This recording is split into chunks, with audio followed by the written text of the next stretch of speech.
Good evening, everyone, and welcome. I'd like to call the City of Homestead Special Call City Council meeting to order. Today is Tuesday, March 11th, 2025, and it is now 5:03 p.m. We have a roll call, please. Councilman Davis? Here. Councilman Roth? Here. Councilman Cannavale? Here. Councilwoman Bailey? Here. Vice Mayor Fletcher? Here. Mayor Lawson? Here. All right, very good. Mr. Manager, do we have any additions, deletions, or deferrals? No, Mr. Mayor. Well, No. then I will hand off tab 1 to you to introduce. So, Mr. Mayor, Council, the administration would like to have a presentation on the city's strategic plan kickoff, which is going to delve into an overview of what the strategic planning is going to entail, council and city expectations, and the next steps of the effort towards developing our city's first strategic plan. We've engaged the consulting company of Berry Dunn, and they've done a great, wonderful job with the kickoff. They've reached out to quite a number of stakeholders, internal and external stakeholders, and I believe they've reached out to most of the council members, including Mayor, to have a presentation, an interview, as well as a taped presentation that will be shared with the public as part of the exercise. The plan is going to be implemented in a 3-phase or 3-stage format.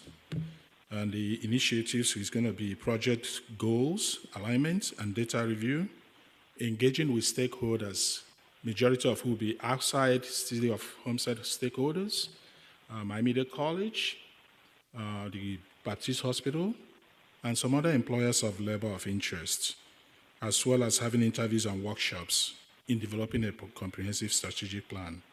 We expect that we'll be able to identify and develop and present some certain performance metrics that you can use to gauge performance, so that as we have a plan, we have metrics, we can see how we get to the finish point on a timely basis as part of the implementation template.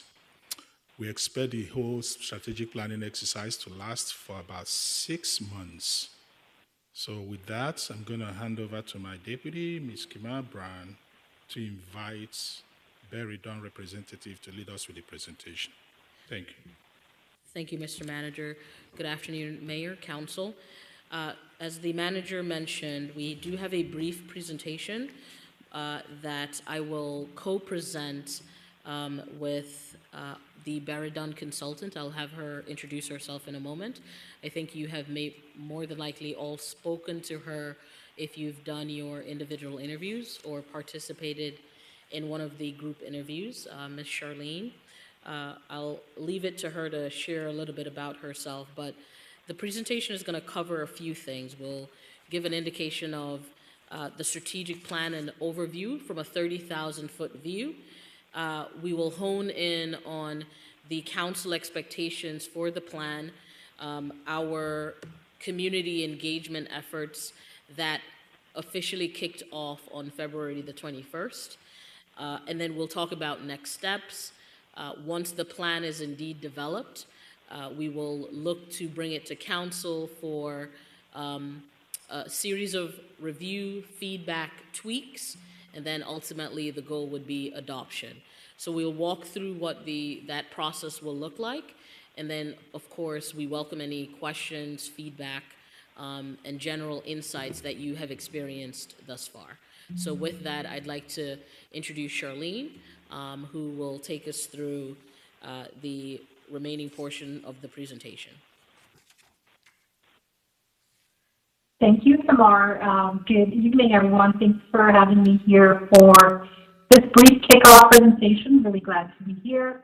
Wish I could be in person, but I'm glad that you all were still able to accommodate this virtual meeting. My name is Charlene Pétillon, and I'm the manager with the firm Berry Dunn, which we've been working with the city to assist in this process, which, as you heard from the city manager and Tamar, has involved a lot of stakeholder engagement and will subsequently involve engaging council in some plan development sessions, as well as the staff.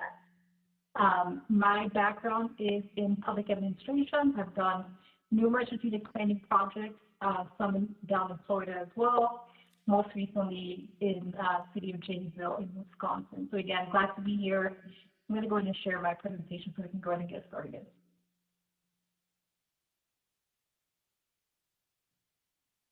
Just going to see confirmation that everyone can see my screen.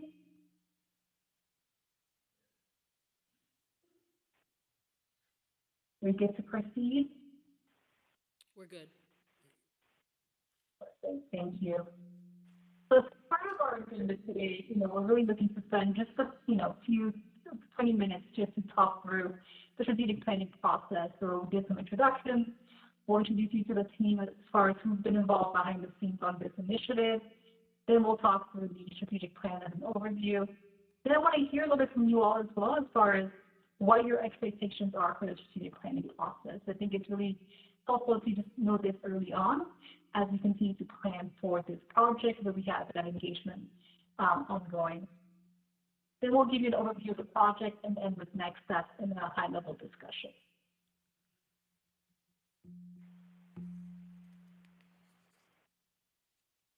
So as far as introduction, we have the team members here listed down as it relates to the city team members as well as the Berry Dunn team members. On the city side, you definitely have a lot of good cross-department representation from different and various departments that represent the city.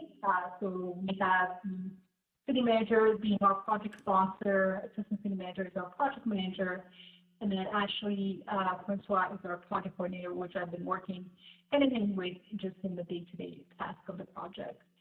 And then other team members are listed down below: Carlos Perez, Kevin Crowder, Ian Nell, Cairo, Valdemar, and Nancy Camilla, who's been really instrumental as well from a communication standpoint. On the Berry Dunn side, we have a kind of a similar structure as far as, project sponsors. So our project sponsor or project principal is Seth Headstrong. He's really more involved in making sure that we have all the resources we need as a team to be successful in this project, making sure that we also, from a quality assurance standpoint, he's also heavily involved in that. And then myself as a project manager, Michelle Sandy is our co-facilitator, so she's based out of the Portland, Oregon area, but regularly facilitates with me. Karen, we will probably see more of. She's based out of the Charlotte, North Carolina area. She's also a facilitator of this project. And then Matt Power is assisting behind the scenes as far as research and ensuring that we have all the information that we need going forward. So just as an overview, I wanted to give you a quick background about what a strategic plan is. Some of you all may have already been involved in this process. If not, it's kind of that good strategic planning 101 for those who have not been involved in this process before. So what we're looking to do with the plan is identifying the what, right? So identifying what does the city want to become, that's your vision. Looking to identify what the priorities are that you would want to focus on so you can achieve said vision. And ultimately, what the performance measures are, right? As the manager mentioned, you want to make sure that we're really identifying what those measures are so that you're continuously evaluating progress and as a sprint open, there's not a sitting in the show. So that's really the goal with this process, is that making sure that we have a plan that's palatable and folks can actually do something with it. With that being said, it's intended to also be a living document, right, as I mentioned. So this should help drive discussions about the budget in terms of what your priorities are, any long-range capital investments, how you're looking and going about city services, right, based on the data that we receive. And lastly, it should be a tool for transparency and accountability. So we're investing a lot of resources, asking the community what their thoughts are. It's really good to also have, best practice to have this be a tool where we're continuously sharing feedback with the community to let them know how we're doing. Let me interrupt you. So how do these? Let me interrupt you. Yeah, go ahead. And I'm speaking to staff now. Is this time sensitive? Can we have an in-person presentation? I don't know about anybody else, but I'm having a very hard time following and concentrating. And I don't know if the sound issue is on their end or our end, but for me, this is just a lot of garble tonight. So, Mr. Mayor, let me have staff take over the presentation. I have that same challenge picking up the sound confluence. And we'll make it brief. The consultant is going to be here next month anyways, so we can have a quiet workshop where we can actually have an in-depth conversation on this. Okay? Thank you. Okay, I'll pick it up. So the elements of the strategic plan, ultimately, through the different workshops, the engagements, we have online several feedback opportunities. One is called an idea wall. Another is called a survey. We have issued city employee surveys as well as our community residential surveys. The results of that will guide our ideas, and ultimately we will establish, you can go to the next slide, please. We will establish a vision statement for the city. That vision statement, as indicated in the visual before you, will serve as, you know, what's the 5-year look ahead. Thereafter, we will ultimately develop a mission statement, and those mission statements will then be followed by 5 priority areas. So some organizations call those goals, others call them strategic alignments, some call it strategic focus areas. Each strategic focus area will then have goals and objectives, and the objectives has to be quantitative and it must be measurable.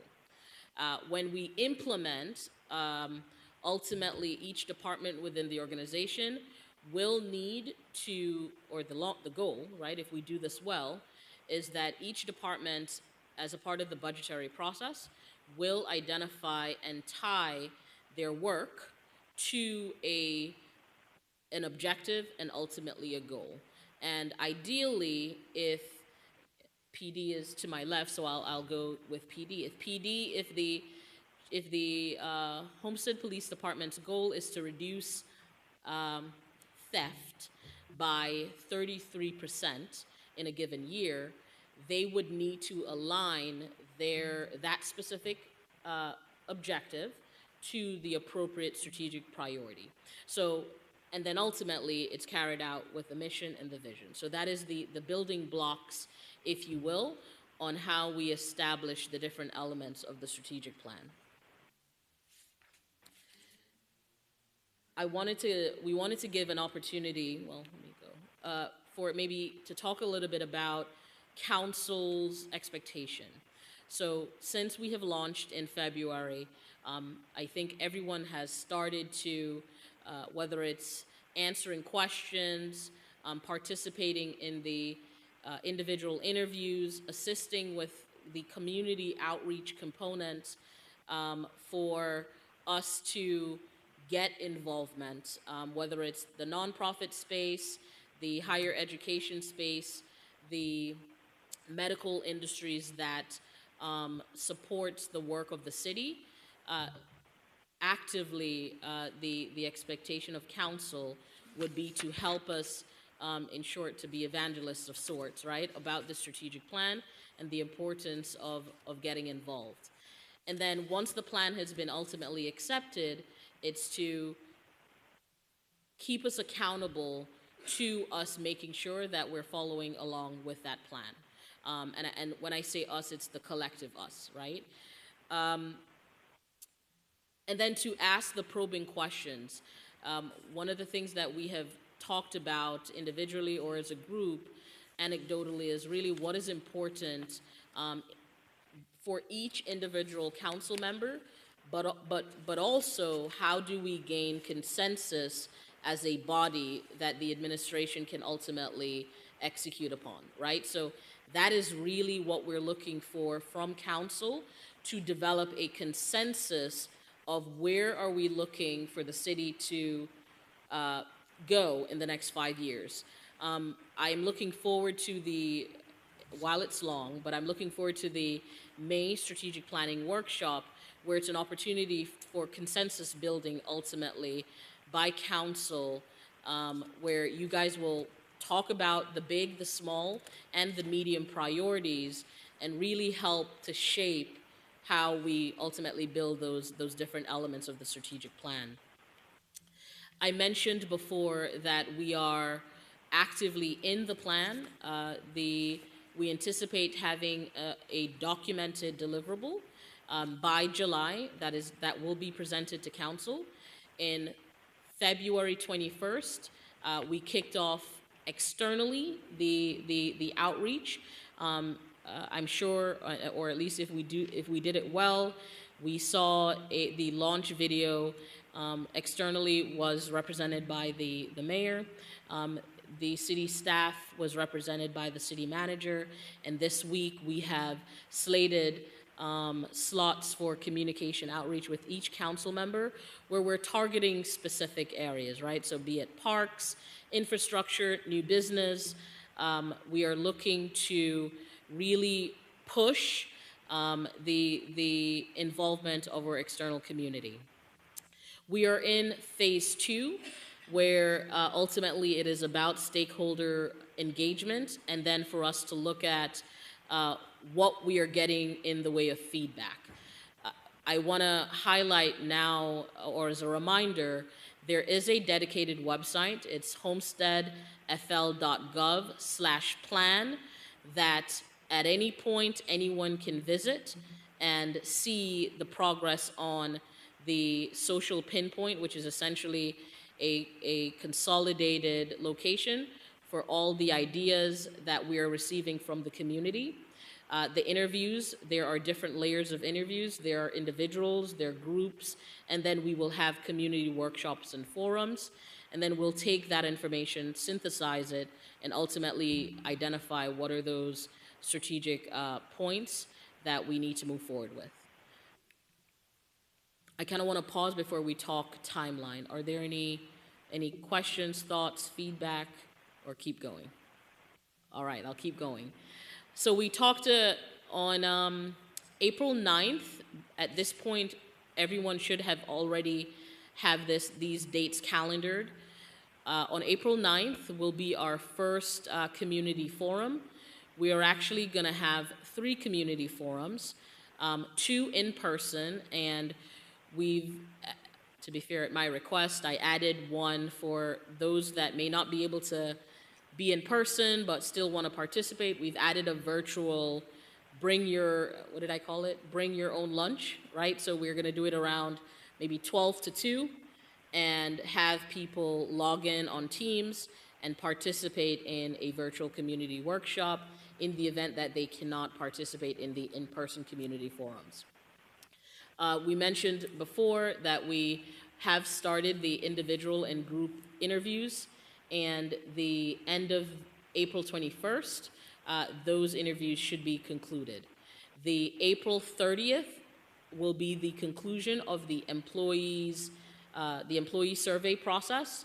Our goal, if we are successful, is to have a minimum of 60% of staff to participate in the interview, or rather in the survey process. 60% equals 294.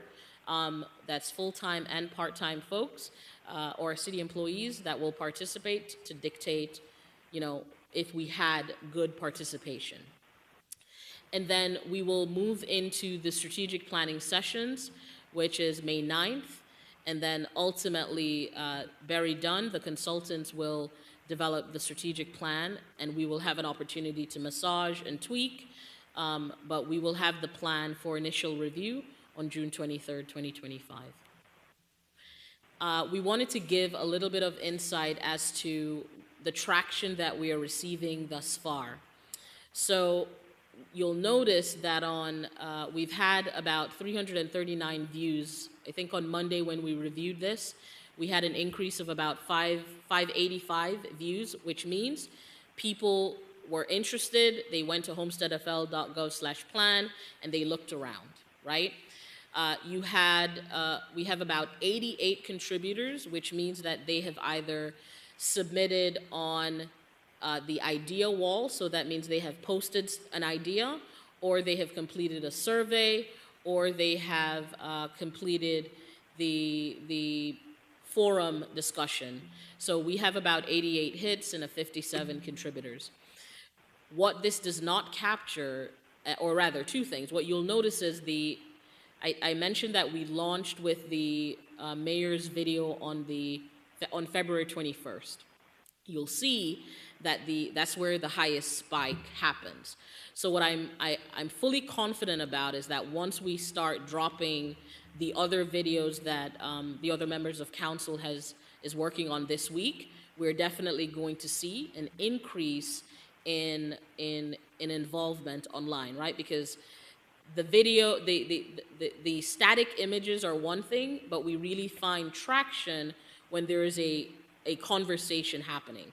So that was the driver for us involving all of council in finding specific areas of interest that you guys can speak to individually. From a project approach perspective, I won't spend too much time on this because this is the Barry Dunn philosophy, but we really wanted to be as inclusive and as collaborative as possible, and to provide a forum for persons to interact at different places based on their convenience. So be it individually, be it group, be it by sticky note, be it by, I've been following or Facebook and social media platforms.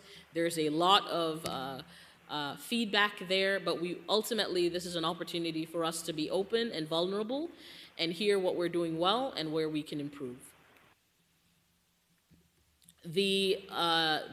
Barry Dunn has a concept of an environmental scan, where ultimately the goal is we identify the opportunities and the challenges, we develop a game plan, and then we ultimately, through that game plan, we identify how we are going to accomplish these goals within the next 3 to 5 years. What is extremely important is for us to understand that a strategic plan is a living document. It is not something that we're gonna publish in July and we put it on a shelf and we never go back and look to it, right? We do it well, it means that we're always pointing back to the goals that we have established in the plan. Quickly, just to point out all of the stakeholders that we have engaged so far. I think the team has made a valiant effort in really reaching far and wide to make sure that we have representation from all corners of the Homestead community. This is another visualization of how the plan will be ultimately developed using the different stakeholder groups. Council's participation, we've talked through that. We just wanted to make sure that there was a visualization that spoke to it very clearly. These are some examples from other cities. I believe this is the city of Cooper City on what the actual document looks like, right? And what the actual, I know, I apologize for the small print, what the actual deliverable will be, and the core, whether it's core values, vision statement, mission statement, and then we talked about those priority areas and the corresponding goals, objectives, and performance measures that aligns. And then finally, this visual talks about the performance monitoring template. So after we've done a whole bunch of interviews, we have to distill the information to make it actionable. So we will have this as a template in order for us to ultimately define very specific goals, objectives, and the owners of those initiatives that we're able to move the needle forward and attach ownership or individual ownership to a specific goal. And with that, I will pause for any questions, feedback, anything that we need to, I would even say, think about as we approach the April community forums that council is willing to proffer. We're happy to accept that at this time. Hey, Vice Mayor? Yes, thank you, Mr. Mayor. Thank you for the presentation, Ms. Brown. A couple of quick things. I know it's hard to get employee engagement in these types of situations, but what can we do to try and increase that from 60% to say 90 to 100%? Is there a way we might be able to host small meetings in different departments, have small work groups? I Okay. think that it's very important that we have to get the feedback from the employees. Okay, In my previous life, we were not satisfied unless we had 100% participation. But okay. let's strive for 100 and figure out how we can go about that. If we have to buy lunch every now and then or whatever, I think that would be a good idea. So one of the things that we have a couple of things that we've done, we're working in coordination with HR that HR and IT rather, we're dispatching laptops or desktops to each location that folks may not have access to laptops. Earlier this week or last week, we had a employee picnic. We had established a QR code to foster that, hey guys, at any opportunity that there is a gathering or assembly, this is an opportunity for us to remind. We are working on a similar video with targeted at city employees to foster engagement, but we can certainly move the needle and be more aggressive in involvement and strive for 100 and see, hopefully we get there. Okay? Yeah, I understand. Not everybody. If I may, I've also asked my executive assistant, Mr. Josh Rios, to schedule in-person meetings with all the departments where we have a face-to-face interaction with these employees to explain the importance of this strategic planning, receive feedback and challenges that they have in the workplace, which obviously some of them might not be comfortable disclosing in a public workshop meeting, and have that be factored into how we get into our metrics that will gauge how we accomplish our stated goals. So in-person meetings, using the QR code, encouraging people to volunteer information. We've started some preliminary conversation already. We had one with a select group in customer service. We had one, I think, yesterday, also with development services. So we're going around all the city departments in person to see how we can gauge their expectations and their reaction to the plan. Oh, that's great, because I get sometimes there's an anonymity thing. People don't always want to step up to the plate, but I think it's important we get the message out there that, there's no such thing as a stupid idea. Sometimes those are the best ideas, and I appreciate that. One thing I would like us to take a little more control of is our social media control. I don't know if any of my colleagues have seen some of the comments on there, but I can tell you what most of them are. No more development. That's 95% of the ones on there. So we have to find a way to get them engaged and connect back with them to let them understand that we're listening. But, that's not always the answer either. Other than that, as we move forward, I'm just going to want to be able to make sure we have in the plan quick wins, things that we can check off real easy, and then, of course, have those parallel projects that we can always work in tandem to get things done faster. And let's make sure we look at what we've done in the past so we don't make the same mistakes, or maybe we just miss something that we need to bring forward. Okay? Thank you. Thank you. Thank you, Vice Mayor. Thank you. Either of my other two colleagues to the left? To my right, Councilman Roth. Thank you. So for the community meetings, specifically the April 9th meeting, I have a conflict for that. Can we record these in video and audio? Yes. So that I can go back, or anybody that misses those meetings can actually go back, listen to it word for word, so we're not left behind in the process. Okay. We'll coordinate with the clerk and our IT department to make it happen. Thank you. Thank you, sir. Councilwoman Bailey, and then Avila. Thank you, Mayor. Well, one of my questions was going to be if we had a QR code, so you answered that piece. One thing that we've tried with the last few events is having those sandwich boards at parks when we had extra trolley stops.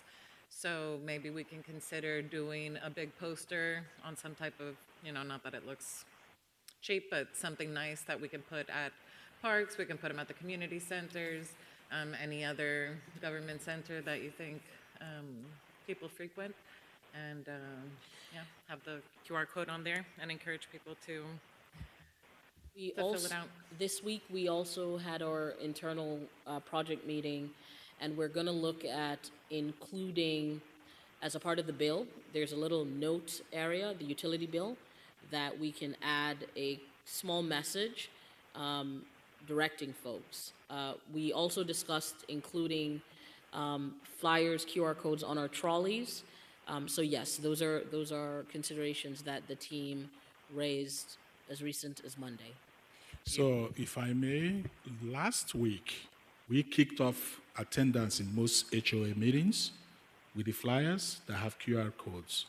So, I believe last week, Tuesday, I was at the North Gate HOA meeting where I spoke for close to an hour with a lot of Q&A. So, we're beginning to socialize. This past Saturday, there was a meet and greet with the chief, also at the same location. And we also had the flyers with the QR code there to share with folks. So the public socialization and outreach is really intensifying, and we hope to ramp it up. Oh, that's great. And you mentioned the trolleys. We can also look and see how much it would cost for maybe a magnet of some sort that we could put on the outside of the trolleys driving past. Thank you. Councilwoman? Thank you, Mayor. I really think that this is a great opportunity for us to put together a plan that future generations of councils can look to as inspiration and guidance.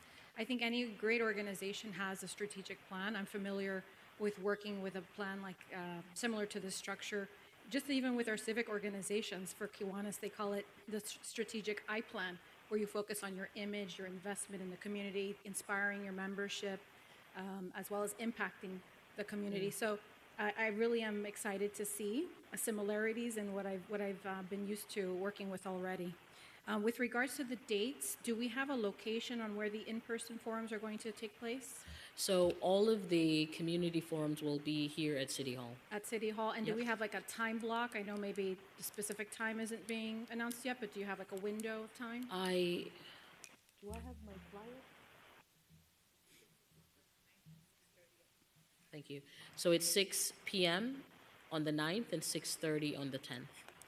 Okay, I think it's really important that we get this on our calendar soon. So for example, April 10th, I already have multiple activities popping up between Homestead Gardens groundbreaking, the Big Brother, Big Sister. Those are in the morning, but the calendars will get packed soon, so please. I believe that it is on everyone's calendar. If it's not, we will have it on the calendar by tomorrow morning. No, I think we are waiting on confirmation. There was No. No. It's not on my Wasn't- calendar, I'm looking now. So Okay. Okay, we will We'll get get it it on the done. calendar by tomorrow morning. Thank you. I also see like a kid's dentist appointment, so let's get that on there quick. Okay. All right, and then I think in general, so the QR codes, I just want some clarification. Do we have anything printed that I could maybe distribute in my communities, in my district? We do, and I'll have communication deliver a stack to each council person if that would be helpful. But what I would also ask, if there are events that we don't typically attend, that we would want some presence there, please share those events with us, and we'll work it in that we certainly have some representation there that we can share about the strategic plan. Are the participants of the QR code information, are they having to put in an address or a phone number to identify themselves as a resident of the city, or is it really kind of open to any feedback? It is open to any feedback. We have not, one of the things that's interesting when you do a strategic plan is that we don't necessarily create what perceived barriers to participate, right? So we don't necessarily want to have someone to disclose their names, their emails, etc. It's participate, and we will take the information. So it is anonymous, correct? Yes. Okay, because I was going to. Minus the, so on the homesteadfl.gov/plan, the social pinpoint site, there is what they call an idea wall. And that idea wall allows the person to put their name, so you will see the actual names of the individuals if they choose to disclose it. But the survey itself is anonymous. Okay, all right, I'll rest there, thank you. Thank you. So I think that concludes this item. Anything further? Yeah, well, doesn't conclude the agenda, just that item. No, I was Yeah. going to say, Oh, yeah. Absolutely, and I know we have a stack of flyers, yeah. Okay, let's move on to tab 2, which is requesting council direction with respect to the freebie update presentation, car number 4529.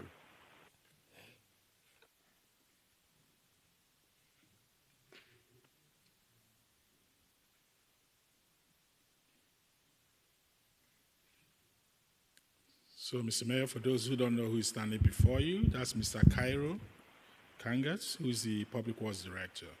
In a prior council meeting, you've had asked for us to give you an update on the freebie program. So what we're going to do tonight is to give you a quick overview of the freebie program, some of the challenges, recommendations for process improvement, as well as additional supplemental ride-sharing program that is available for our residents to utilize. Mr. Cairo. All right. Good evening, Mayor and Council.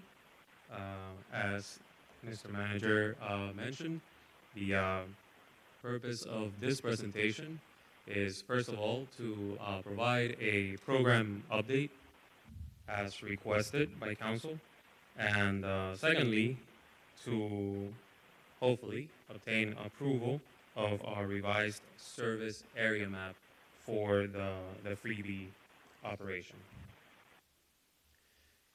Here's a little background information on the program. The freebie here in Homestead was launched on December 13th, 2023. Our hours of operation are Monday through Friday, 6:30 a.m. to 9:30 a.m., 2:30 p.m. to 6:30 p.m. And this is in order to service the rush hour traffic. Later I will mention why that's the case. Saturday from 10 a.m. to 10 p.m. and Sunday from 10 a.m. to 6 p.m.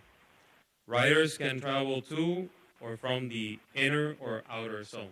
As you see in the map adjacent to the text, the inner zone is shown as a yellow outline. We'll look at these maps later in detail. And the outer zone is shown in green. We'll also talk about what determines an inner zone and what determines an outer zone. Currently, we're operating 3 Tesla vehicles. We do not have a dedicated ADA accessible vehicle, but there is one regionally that services the city of Homestead as well as Florida City. And as far as we know, we have not really received any requests for them. So we currently don't have the need to ask for one dedicated just for the city. And if you're not aware, the freebie is operated by B3 LLC. This company operates in many other municipalities. Here we wanted to give a snapshot of the ridership data for a full year from January 1st, 2024 to December 31st, 2024. It shows the number of completed rides, 21,850. The total number of passengers, 29,492. And the average driver rating is 4.9. We talked a little bit about demographics, you can see on the screen. But what we wanted to highlight is the ridership cost. We are looking at $15.57 per rider at the moment. And we also wanted to mention some of the drawbacks of the service, and hopefully a way that we can improve it will be with the next presentation coming up. And that is that we have an average monthly rider cancellation rate of approximately 50%. Because as you can see on the dashboard that we presented, the average wait time is 27 minutes and 27.53 minutes. Okay. Here we wanted to talk a little bit about the financials. Before we contract with Freebie, we like to look at other municipalities to see what agreements they have in place. And we're always looking for the most cost effective, and that means the lowest cost per vehicle per hour. That's the easiest way that we can break it down. Currently, we are piggybacking off of the Sunrise contract at $34.47. And what we have to keep in mind, so in Homestead, let me see, what we have to keep in mind is that when we negotiate these contracts, they look at the total number of hours that we anticipate to use, and that also establishes the rate. The more hours you ask of the company, the lower the rate is going to be per hour per vehicle.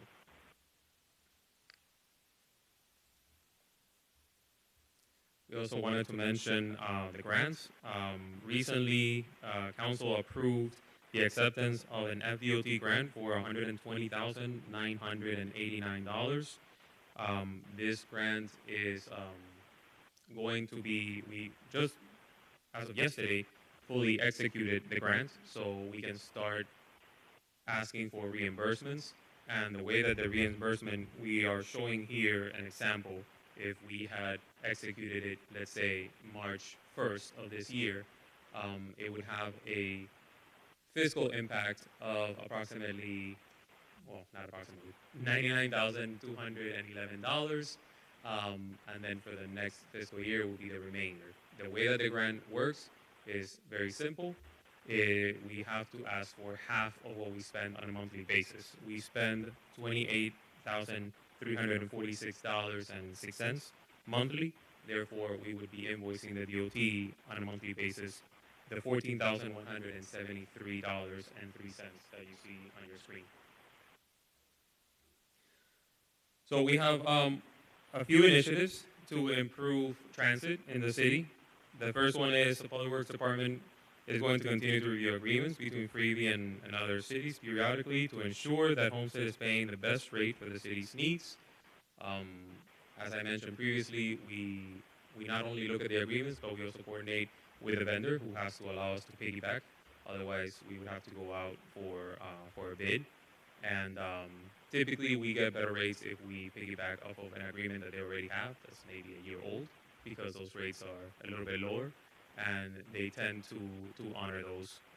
Obviously, it's all dependent on whether or not the vendor wants to piggyback or doesn't, and we have to go out for bid. That's the first initiative. The second, we're working with Freebie to revise the zones to target the South Lake Transitway area as required by the interlocal agreement with the county. So the interlocal agreement with the county is the agreement that allows us to use the CITT funds, the PTP funds, to pay for the service. This service is being paid by PTP funds, so this is not coming out of the general fund. That agreement has very specific language that while doing this review or investigation, we came to the conclusion that we were not quite following, so we're going to ask council to approve the new map, which I believe will better follow the agreement. And the last initiative is for Public Works Department. We are conducting the efficiency study that we're going to be proposing. Well, the maps, the new routes that we're going to be proposing that are going to complement the Freebie service. And in reality, it'll be the opposite. The Freebie service will complement the trolley. So, a couple of notes on this agreement. First, the county, if you see the map that is shown, the inner zone and the transit zone, we are going to be calling them instead transit zone instead of inner and outer, like we had in the first sheet. And the reason for this is so that we can better align ourselves with what on-demand in the agreement states. On-demand states that it should provide flexible routing with dynamic vehicle dispatching, where origination or destination of the trip is and I underline these because these are the ones that we have to adhere to, South Dade Transitway Bus Shelter, a Metro Rail station, which we don't have, or a public transit park and ride facility, which we do have, and the trip is no longer than 5 miles in distance. What does this mean? In reality, the Freebie, according to the agreement, should only go to the bus shelter or to the park and ride. But we think that this is somewhat restrictive. So instead, what we're proposing is to modify the map so that we still have some flexibility and still we comply with the spirit of the agreement, which is a transit zone.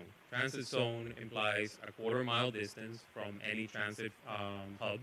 This is something that you may be familiar because we discussed it during the charrette. There's a quarter-mile distance that would be parallel to the busway. And this is the new revised map that we are planning on presenting to the county for approval and acceptance. So the way that this works, as previously mentioned in the other slide, the freebie would take anyone from the green area to the yellow area and vice versa. The yellow area not only is going to be aligned with the transitway, but it also has other features that we have seen in the heat maps that residents want to go to. For example, the around the US 1 area and towards Chrome.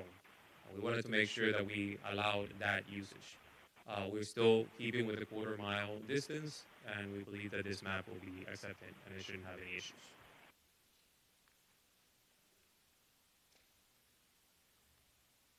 Going back to the other initiative that we're working on, we will be presenting the trolley efficiency study right after this, and that study is intended to realign the routes, create new ones, to provide better service to the residents by analyzing the origin and destination that residents want to go to and from.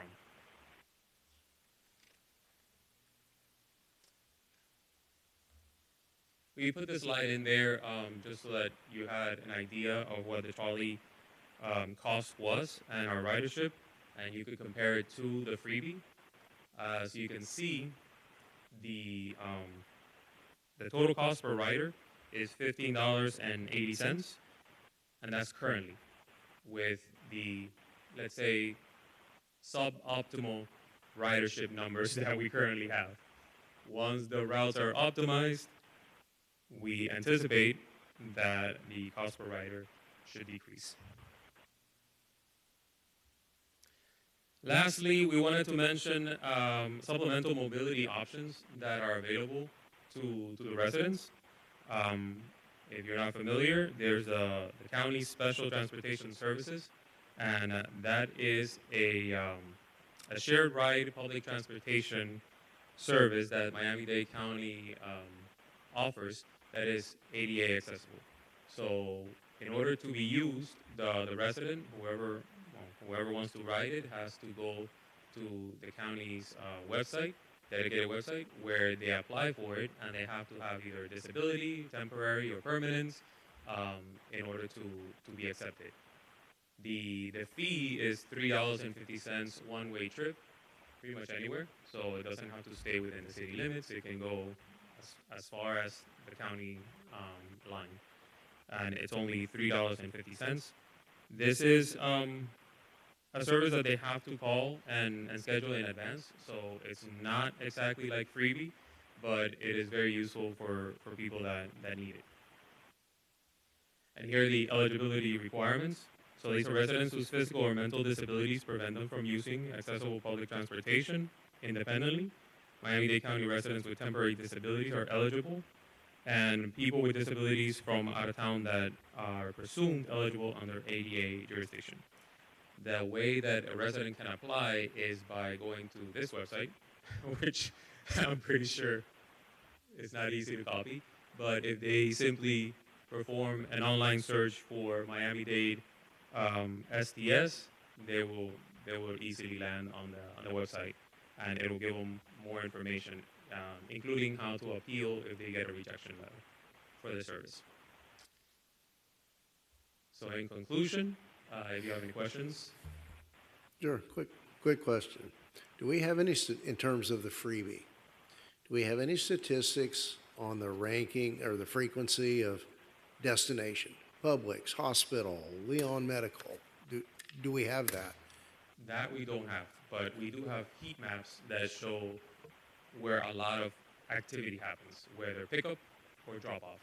And there's a lot of activity on the southwestern portion of the city, and a lot of activity near the US 1 15th Street area.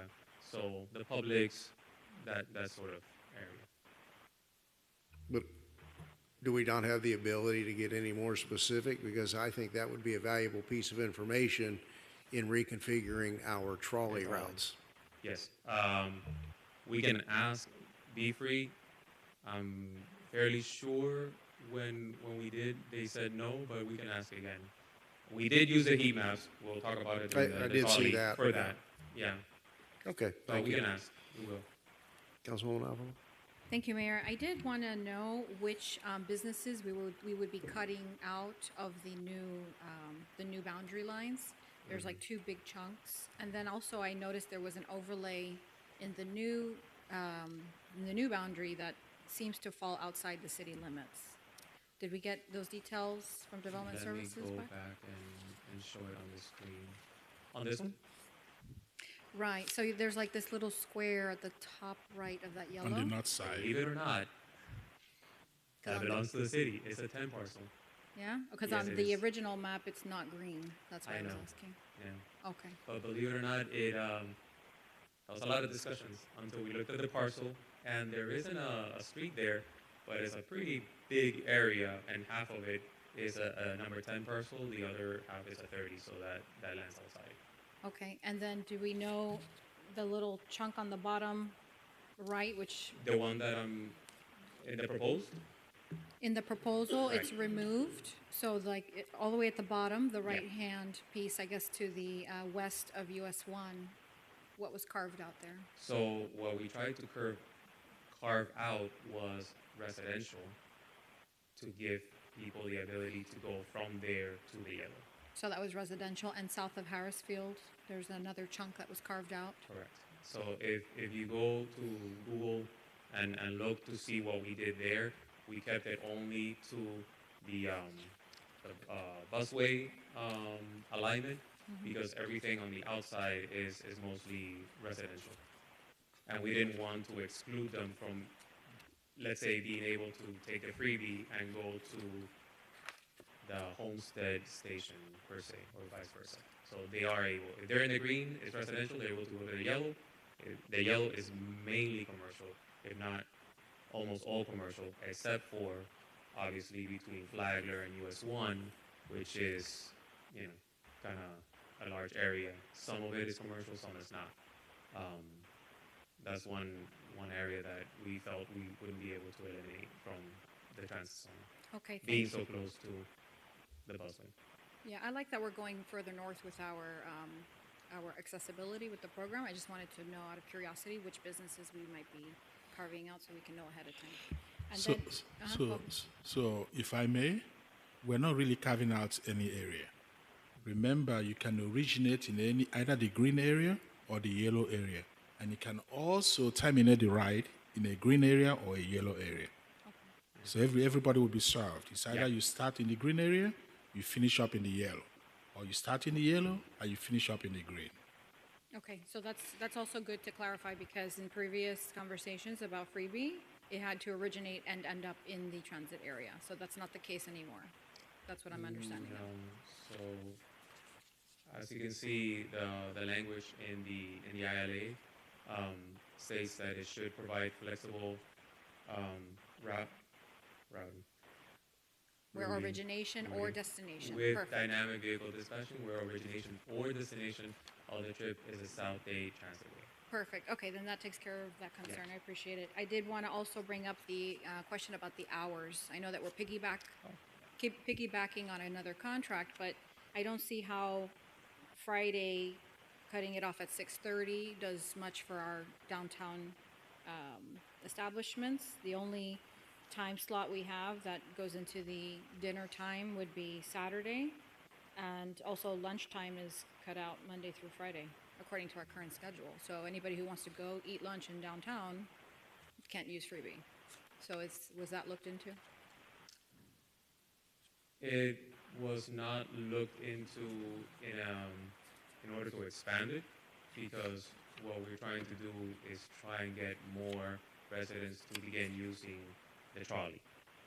We wanted to focus more on the intent, which was to take commuters to the busway or back, and also give them the flexibility to do other things, but mainly keep that as the intent, while enhancing the trolley service that hopefully will be used in a manner similar to, let's say, Coral Gables, Sorry, where can I people that are try- residents use it to go to Miracle Mile and back, as opposed to taking individual car rides. During the daytime, and then the trolleys run till what time in the evening? Right now, they run from 6 to 6, Right, but we that will wouldn't help be, Saturday nights. we would have I to mean, Friday update nights. that as well. So, Cairo, is it possible to explore the option of making Friday schedule Yeah, to be exactly the same as Saturday schedule? we can do that. That will address anyone's concern about going to restaurants, going to the movies, or go to the. Whatever it may be. Well, matching Saturdays schedule. Yeah, it'll Yeah. be 10 to 10 versus Okay. 2 different blocks. And then I did have a question on the funding, just so I understand how the numbers are originating. So currently, the project cost is 340,000, according to your slide, Freebie Homestead financial slide. Correct, 340,000. All right, we have a grant for 121,000 more or less, and we have to match that with 121 from, and those 121,000 is coming from PTP. PTP, but Yeah. there's a balance of about 100,000. Is that also coming from PTP? So everything is coming from PTP except for the 120 that are now going to Right. reduce the amount that we take from PTP funds that we can use for other means, or to supplement the hours on Friday. Okay, all right, perfect. All right, that's it, thank you. Thank you. Vice Mayor. Just quickly, because sometimes I lose my notes and I've already lost my mind, but with this map up here, as part of the strategic plan, let's start thinking about annexation too and squaring off some of these city boundaries. Well, the commission foreclosed that. Yeah, I know. We're actually late, Vice Mayor. Board of County Commission had actually placed a moratorium on annexation 5 years. for 5 5 years. years. Well, let's get a strongly worded letter ready for Couple day weeks one. ago. Okay. Thank you. Councilman Roth. Thank you. I did some of the numbers for the number of riders that say were completed. So number of riders were 21,850. So if you divide that by the 365 days, which I think we operate 365, right? Maybe a couple holidays in there. So that comes down to 59.86 rides per day. And if you break it down further, on the weekdays, there's 7 hours of operation, comes down to 8.5 rides per hour. And then you break it down to the number of cars we've got. It comes down to 2.85 rides per vehicle. To me, it doesn't seem like a whole lot of people being moving around by this thing on an hourly or daily basis. And then if you go to the weekend schedule, it gets even worse. If the average is 59, or let's say 60 riders a day, on Saturday you're operating for 12 hours. That's less than 2 riders per hour per vehicle. So that doesn't make a lot of sense to me. The ridership. It just doesn't make a whole lot of sense. And it's got to become, I think, more efficient in some way to increase the ridership. I mean, it'd be interesting, you asked about destinations, right? Where are people going? It'd be interesting to see an hour-by-hour passenger log of, who's in the vehicle for what length of time, and how long is that vehicle sitting dormant till it receives another call or picks up another passenger. Right. So I just, We can get that. it's some interesting, numbers and facts, but if we're only moving, if you're only taking 2.85 rides per hour per vehicle, it doesn't seem very efficient to me. Yeah, it seems underutilized. It may be efficient. Right. But it's vastly, seems to be underutilized. So it's just a curiosity thing about the one, the destinations, and two, the hours maybe have to change, right? Are they actually riding the vehicles from 6:30 to 9:30, or would it be more efficient to run them from 9:30 to 6, or even later into the day to get them, as you say, into the downtown area, if that's the goal? So, just some number things. We'll look into it.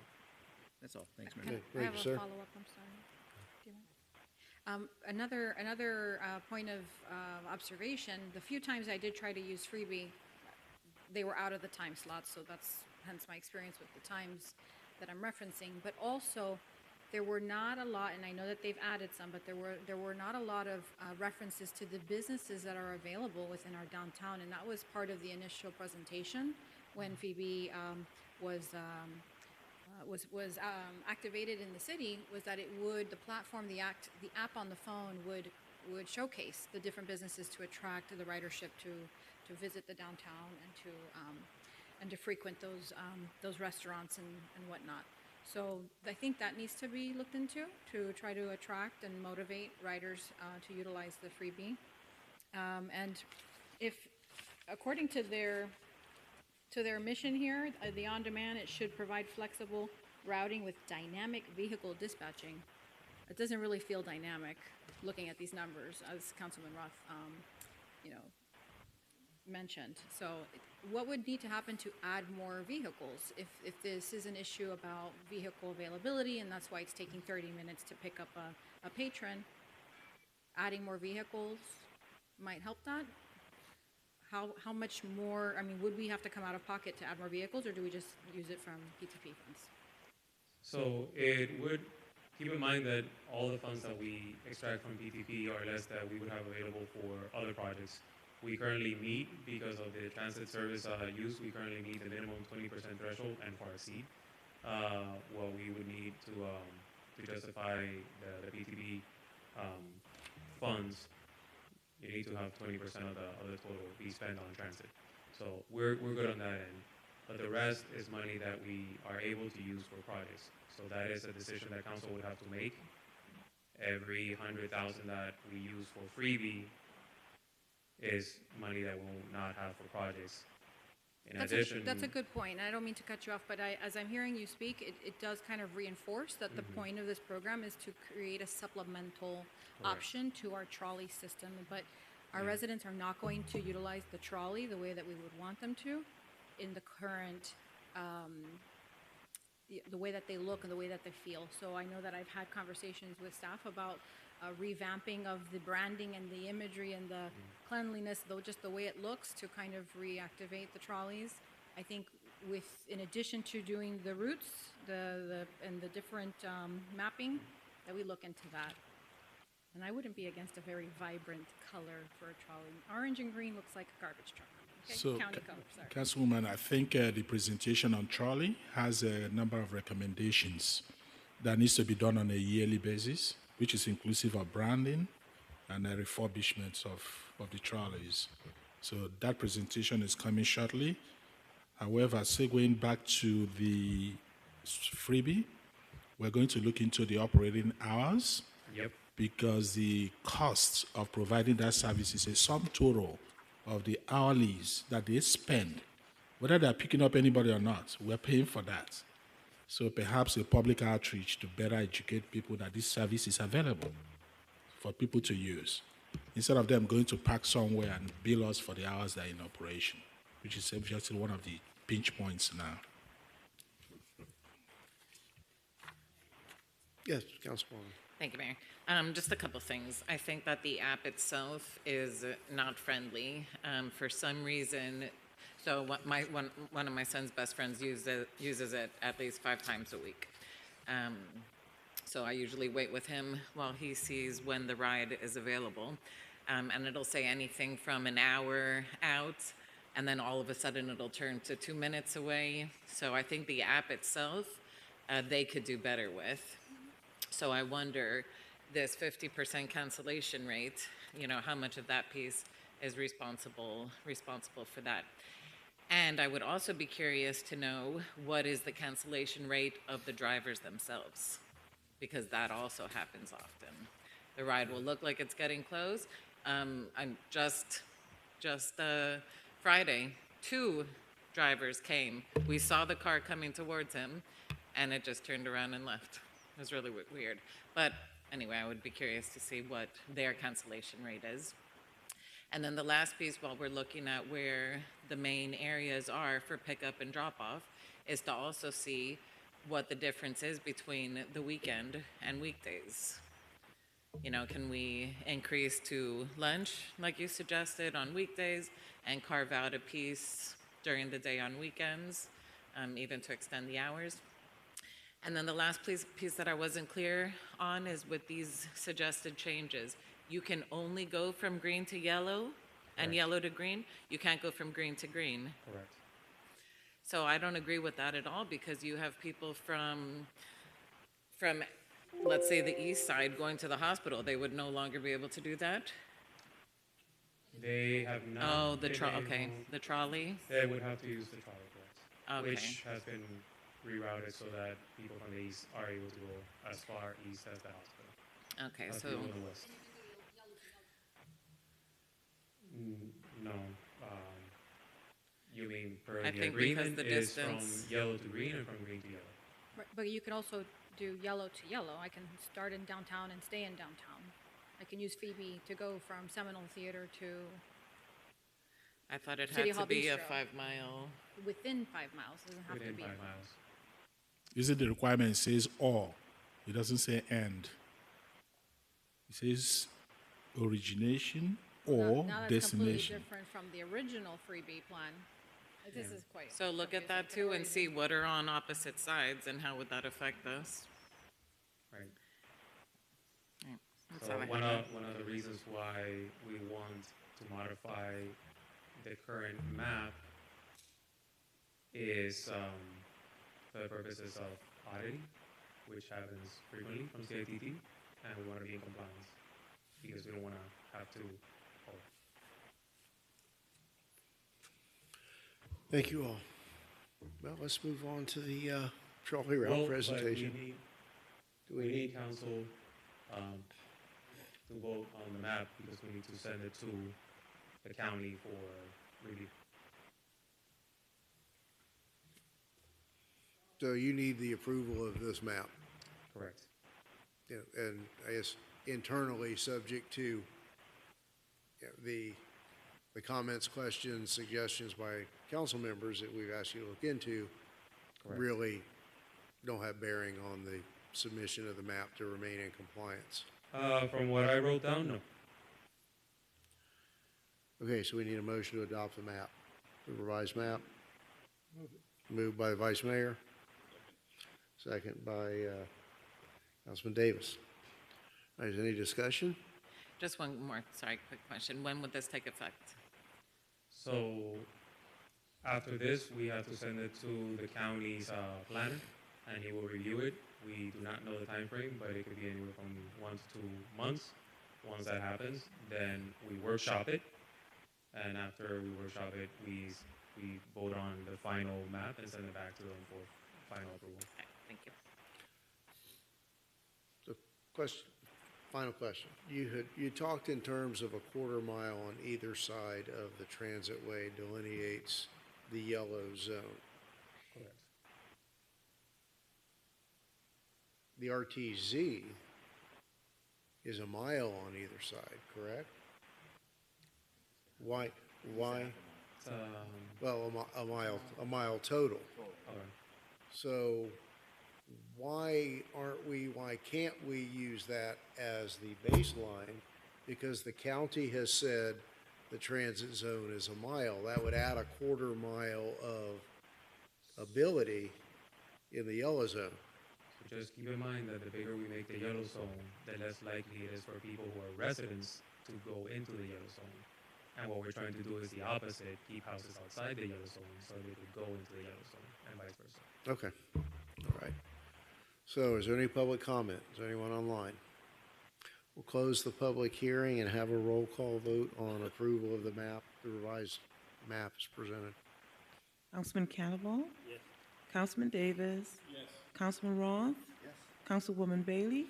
Councilwoman Avila? Vice Mayor Fletcher? Yes. Mayor Losner? Yes. The motion carried. All right, so now tab 3, the trolley route presentation. Do we have Kimberly on? So the next tab is going to explore more in detail the trolley efficiency study. And the goal is to increase ridership as well as efficiency. You see how we were able to change the current alignment of the trolley routes and also expand into areas that are not currently being serviced. Some of the comments that came on the freebie were actually addressed in the trolley system to expand some of the centers of employment that are not currently being served in order to pick up more ridership.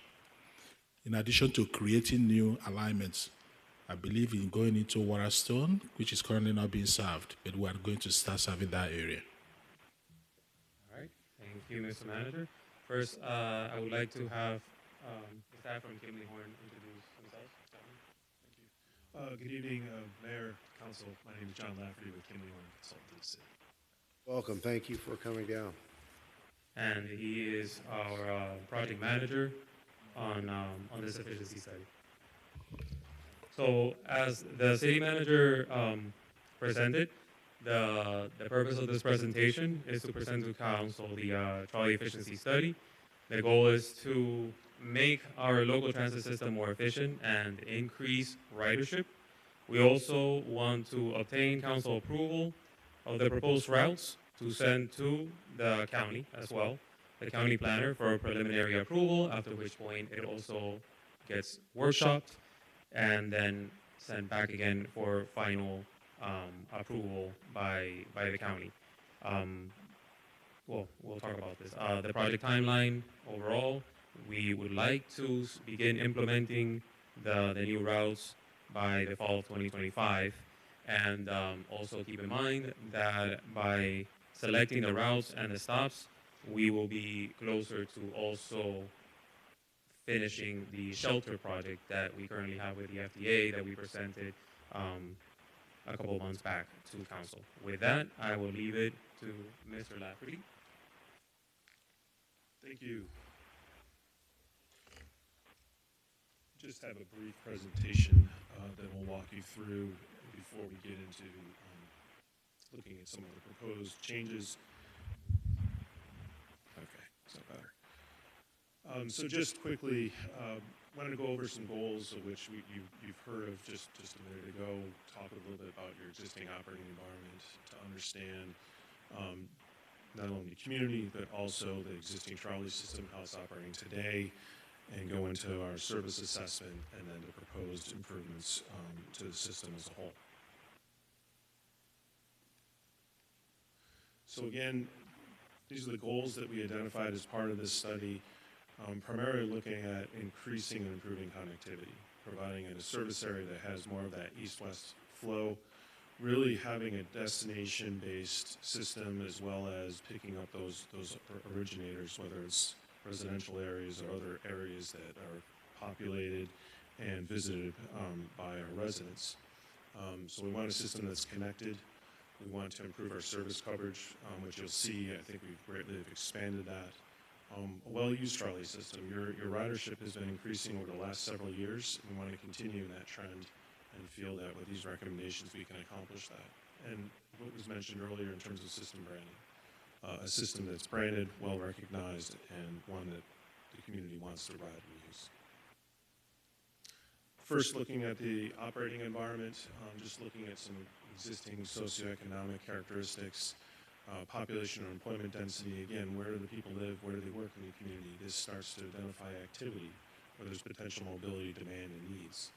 And then we looked at a transit propensity analysis. You saw this color-coded map on the previous presentation, which we'll get into, but just a little background. That's where we look at different characteristics in the community where there's a potential and need for transit, and looking at these different attributes, the zero vehicle households, where population with a disability, lower income, senior citizens, school-age children. Looking at this map is your population density. Again, the darker color is where you've got more of the population or densely populated areas throughout the city. Also looking at employment density, where you have City Hall, a number of different retail, commercial, as well as the college in that darker area. And this is the transit propensity map, where these colors reflect an overlay of each one of those attributes that I just described a couple slides ago in terms of age, income, zero vehicle household. And the darker or that brownish is where you have those greater areas where you have that information of that data intersecting, if you will, through an overlay process. And it gives you kind of this quilted map showing those darker areas. We overlaid that with your existing system today to show that you certainly are providing coverage and access to those transit propensity areas, but you can see at this map, we've got some gaps in service across the city, which we were seeking to address. You heard a little bit about the background of the existing system. 3 routes, downtown Lucy Campbell, service hours 12 hours on weekdays, 6 to 6, 4 hours on weekends, 10 to 2 p.m. And then you also have your National Parks trolley service that operates December to April on Saturdays and Sundays from 9 to 5. Just looking again at your existing system in terms of the route length, estimated cycle time, number of stops. That cycle time is how long does it take for a trolley to operate the entire route from start to finish. And we looked at that based upon average, what we observed, average speed in the field, but also looking at the data that was provided by staff. We also did a deep dive into understanding your ridership and breaking this down. Again, the intention here is not to glaze your eyes over with data. It's to really begin to understand from a macro level in terms of your average daily ridership on each of your existing routes, looking at your monthly, and then also understanding if you're to look at over a span of the service period on any given weekday, what's your ridership activity look like in terms of where we're seeing some greater activity comparatively with each of the routes. Your Lucy route pretty much has steady ridership throughout the day comparatively to your downtown and Campbell, whereas those routes are more active between the 10 to 2-ish time frame, 9 to 3. That's just an observation in looking at our data. Again, this is just reiterates what I just mentioned on the previous slide. Your Lucy route has your highest ridership. It's your best performing route with existing 3. And then you have your different peaks, as I mentioned before, either what I'm terming midday or that all days type service. Looking back several years at your ridership as well as the cost per rider, post-COVID, you guys have practically doubled your ridership, which is great. Correspondingly, you can see that your cost per rider is currently at around $15.80, given that your ridership has increased. In comparison, I'm sure you're aware there was a Transit Alliance Mobility Scorecard study that was published in 2023, where it had a calculation of $78.34 of cost per rider. That certainly contrasts with the previous slide based upon the riderships that you're experiencing as well as your expenses, or operating expenses, and I know that staff is working to reconcile that, but I thought that it'd be interesting, again, just to put that into context based upon what your previous cost, expenses, and ridership show.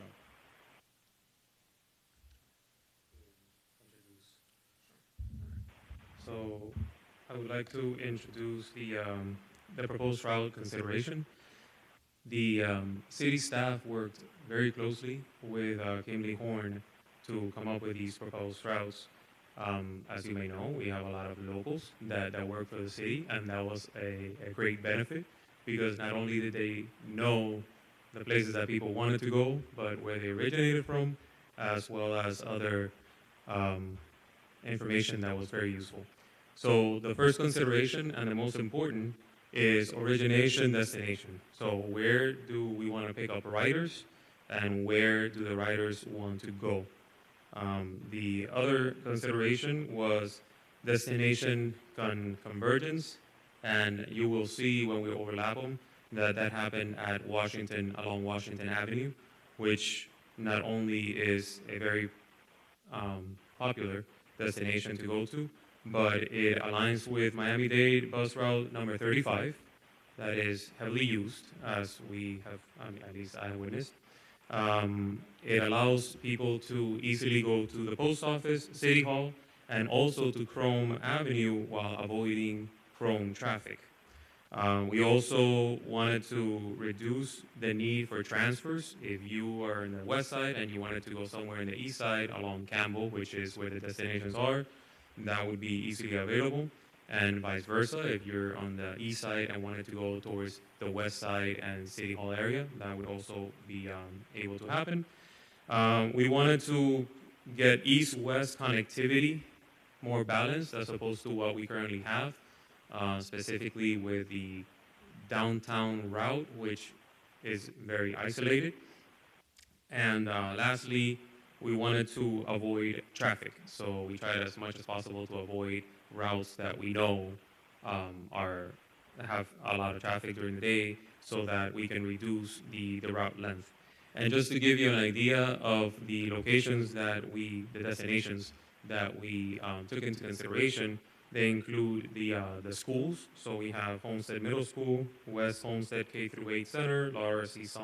Saunders Elementary, Homestead Station, Homestead Pavilion, the Publix, the Walmart neighborhood, Sedanos, the hospital, and other amenities along Campbell and the downtown area.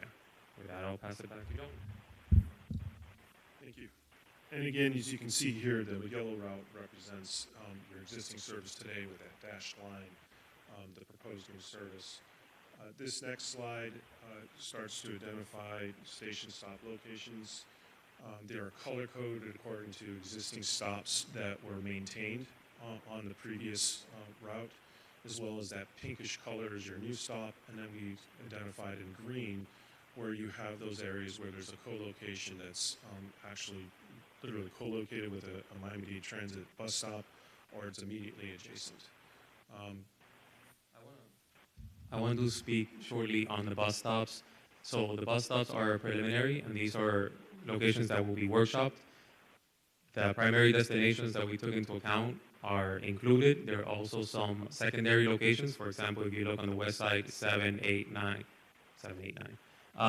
Those are locations that we feel are necessary to pick up residents or to drop them off at school, but the locations are not set in stone. The locations are something, the stops are something that would need additional coordination. Mainly right now, what we're looking for is approval of the route itself.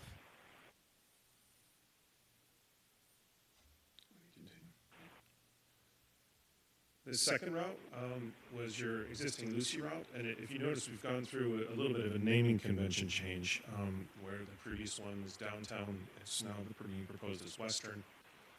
Lucy, we're proposing that as Central. You can see there's very little change with what we have before you, and that's because, again, the performance of this route we felt was doing what it needs to do. But as the director had mentioned, we did make some alterations in having that area of confluence at City Hall along Washington, which you can see in upper left, and also felt it was important to then provide access to that Walmart neighborhood center as well as the mall and the Sedanos. So there is some overlap with Western on that, which I think is just fine. Provides a little more reliability and redundancy, but also will help to serve some of those locations more frequently.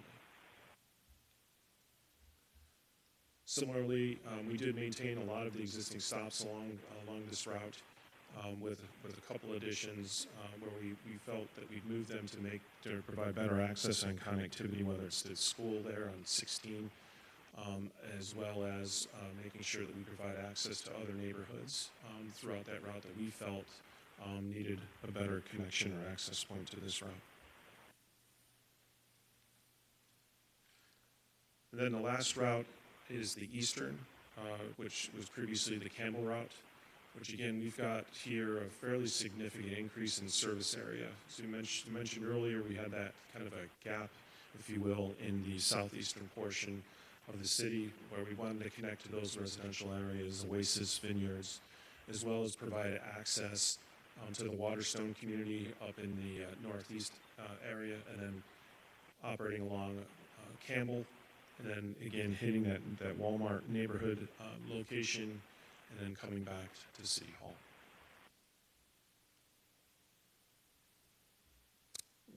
Here again, you can see that there's a lot of new stops because there was not a trolley operating in most of that portion east, if you will, the turnpike.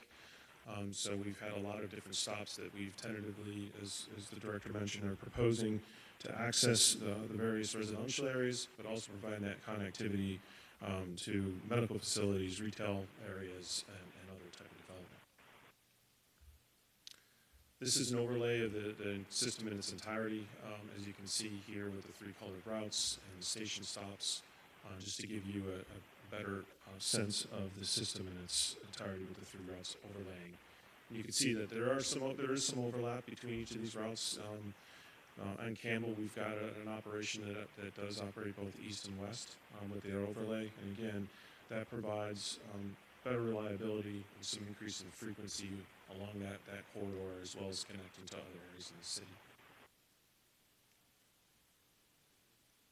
And then here you go, with just, again, your yellow is your existing, and then an overlay of the proposed.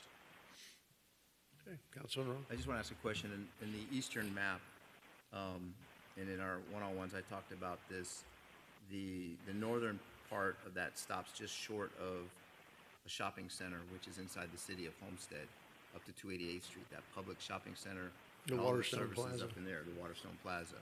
So I think it would make more sense to take it at least into that area, as people would probably be utilizing it. And just the thought process is the return route, instead of going back south on 137, and this would be for the Waterstone community, would be to take it through the Waterstone Way, I think it is, Boulevard, and then coming back out onto Campbell, which you pick up a whole lot of residential potential riders through that area if they didn't have to walk all the way out to 137 to catch it, or to Campbell to catch it. Into Waterstone. Yeah. So Waterstone being a private community, if you notice, that is gated, we did not provide access to those locations because they are. It's a public road, though. It is. You cannot deny any access They're to soft anybody gates. for those gates. So that's a public road that we could use to actually service that whole community. And you can, of course. Thank you, Councilman. This is an option that years ago I had looked into with the leadership within Waterstone. I'm happy to bring up the conversation again because I do see the benefit of being able to cut through, and the ridership as well might increase. However, there was some opposition to having the public being able to get dropped off as well, not just pick up in Waterstone, but get dropped off, because although we can't decline access on that public road, they are checking in with an ID. So there is a check and balances system that the CDD is paying quite a lot of money for to maintain. So I'm happy to bring up the conversation if you want to schedule the meeting so that you have your data and your facts, and we can come to an agreement if that is something that we could include in the route. So thank you for that. That was another issue that we considered while we were looking into gated communities. That is not the only gated community that we decided not to go into, because of the fact that we would be bringing people inside of the community that typically the gate is intended to provide some sort of check for. But yeah, if we want to have that discussion, we're more than glad to do so. Keep in mind, when it comes to going farther north, that was one of our original route alignment.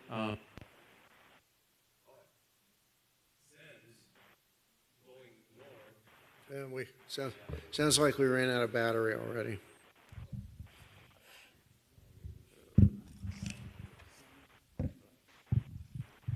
Conversation over. Yeah. But note that the route is going in the, I would say, counterclockwise direction. So we decided to reduce it because we believed that we were going to pick up more from Waterstone and go in the opposite direction and vice versa. And that added an additional half a mile, and you'll see what the anticipated cycle lengths are. So that's something to consider. If we still want it, it would just increase the cycle length. In addition to having this discussion specifically on Waterstone Boulevard, if we're able to get the trolley in, I think we would need a traffic light there, which we've been wanting for a long time anyway, because you wouldn't be able to make a left unless you're cutting into southbound traffic on 137.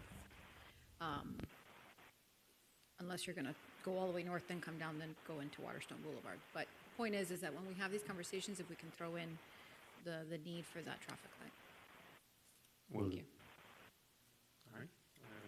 And just one more thought too. On 137, where is the safe avenue for them to make the U-turn?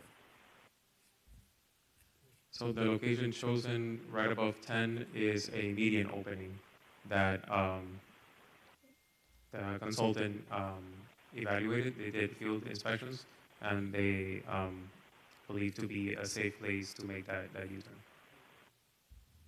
I don't think that's any good either. Too I mean, close I'd to the rather them go- intersection. Yeah, I'd rather them go down to the public So- shopping center, come in, have a route through there and come back out safely. So, Cairo, I think I've heard council. We need to go back and look at perhaps extending that route all the way to north to get to the Publix, and perhaps make the turnaround within the Publix property.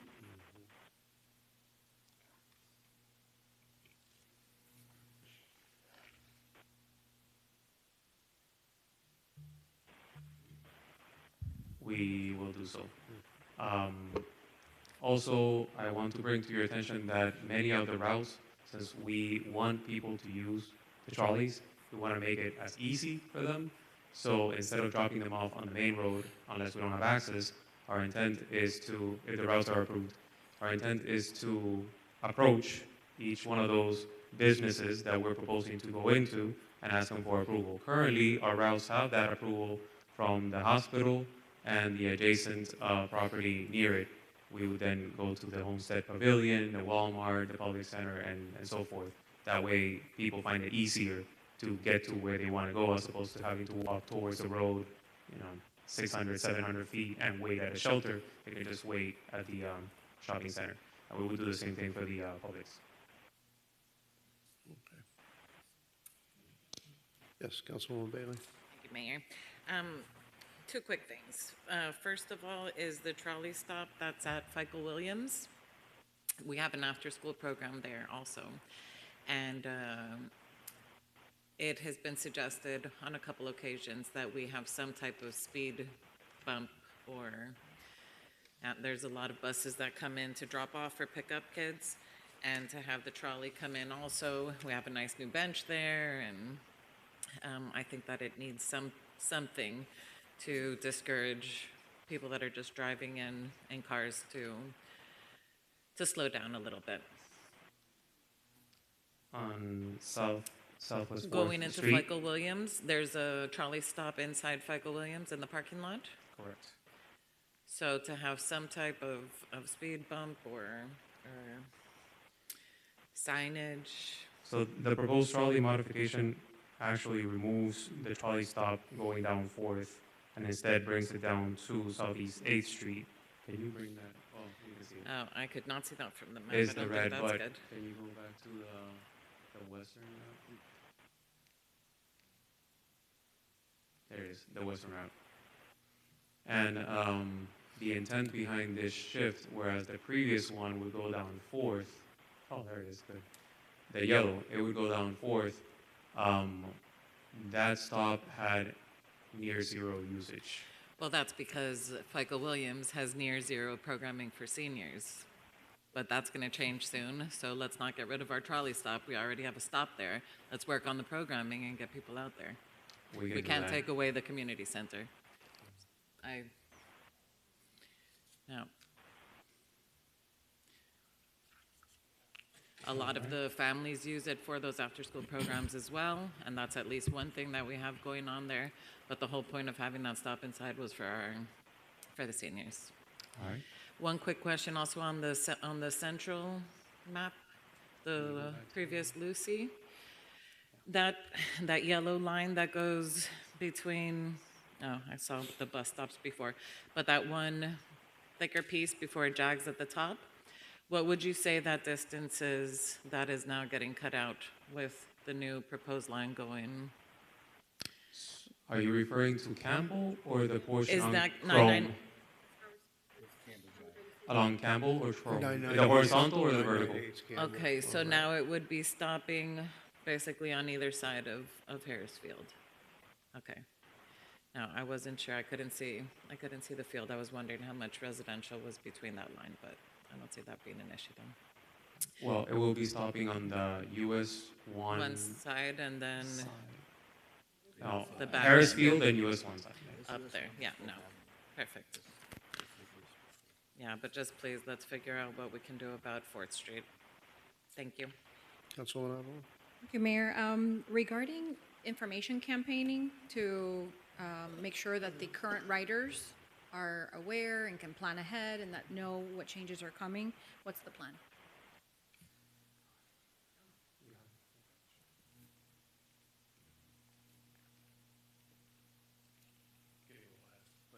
This is our timeline that we have in terms of next steps beyond the council meeting. Is that, as the director mentioned, based upon the input and the concurrence today, we then engage with DTPW, but we also do have to have an interaction with the public because of these changes to the routes and stops to not only get their input, but also to present those changes. So this is a topic that we have discussed at length with the deputy city manager and with the city manager, and there will be extensive coordination with the public. So the trolleys first will have all that information available, so the current users will know what's coming up. I don't know how much attention you pay to the Better Bus Network change, but it would be similar to that. We would try to engage the community, so we have our PIO has contacts that will let different agencies and organizations know. We will have social media push. We would have the signs in the trolleys, as I mentioned, as well as in the bus stops. So whoever sees a bus stop that they currently use, they know that it might be changing, and for them to go online to see what the new route is going to be. It will be similar to how the Better Bus Network approached their change, which was very effective. So one of the options that has been determined to be very effective is to have some of these plans to be presented at each of the HOA meetings and give them a time to digest it and have a feedback. It's probably going to be more than a one-time interaction because some folks may not attend the first time we go there. We may have to go back a subsequent time. The reason being, we don't want to repeat the mistakes of the Better Bus program that did not get consensus and eliminated a lot of routes for people. So we want to make sure that if we get concurrence from council, we'll go back again to the homeowner associations and have a feedback on one-on-one. If you look at some of the routes are tentative because in the recommendations, we said this has to be repeated perhaps every 2 years. The branding, the cleaning, and all that other additional steps will be repeated every year to make sure we have constant interaction with the public, not just beyond council. Let the actual trolley users, the riders, render an opinion as to what they want to see. So aesthetics, operations, every year. Routes and stops every 2 years, subject to, this is going to be something that will be submitted to the county, so they will hold us accountable to it. Thank you. Yes, and I think that the route that has the most ridership, that one's staying relatively the same. So, you know, it would be a small risk, if any, but I would like to see, you know, that we have just even a small stack of trifolds with the new routes displayed on them, listing the landmarks that they'll be able to visit. I really liked this map showing the different community centers as well as the parks and whatnot. So I look forward to that. Thank you. So one point of information is that nothing stops the city of Homestead from changing these routes in case somehow we get a windfall and buy additional trolleys. That allows us to expand the alignment and the network. These routes were determined because of the reality that today we have a limited number of trolleys. If the trolley fleet increases, obviously the network will be changed. I also wanted to bring to your attention that the current Lucy route that we're calling the Central, By the way, the naming convention is where the origination happens. If you haven't noticed, the western, usually the houses are on the west side and central on the central side. So the only topic I wanted to bring to your attention is that this one we did not want to tweak that much, but do note that it does not provide the service to the hospital or the pavilion or anything along Campbell. That is something that I want to bring to your attention so that later on if you notice it, you could make a determination.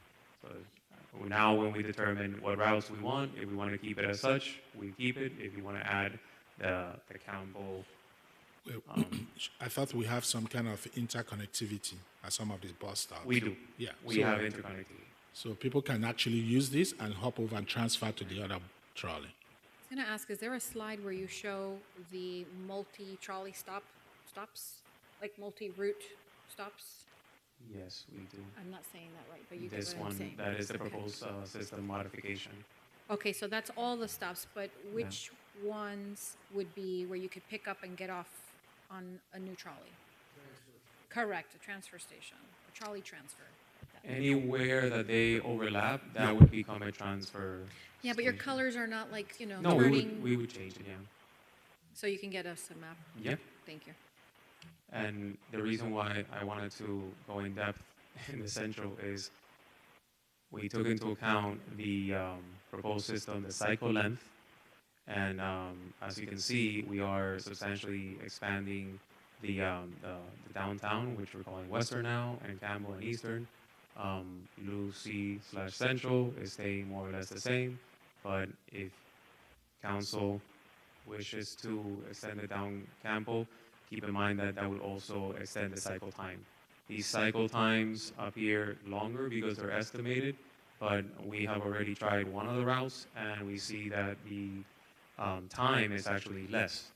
Why? Because the current estimated cycle time is an average of the ride, the cycle ride, with the current traffic. And as I mentioned previously, one of the subjects that we kept in mind was how to avoid traffic as much as possible.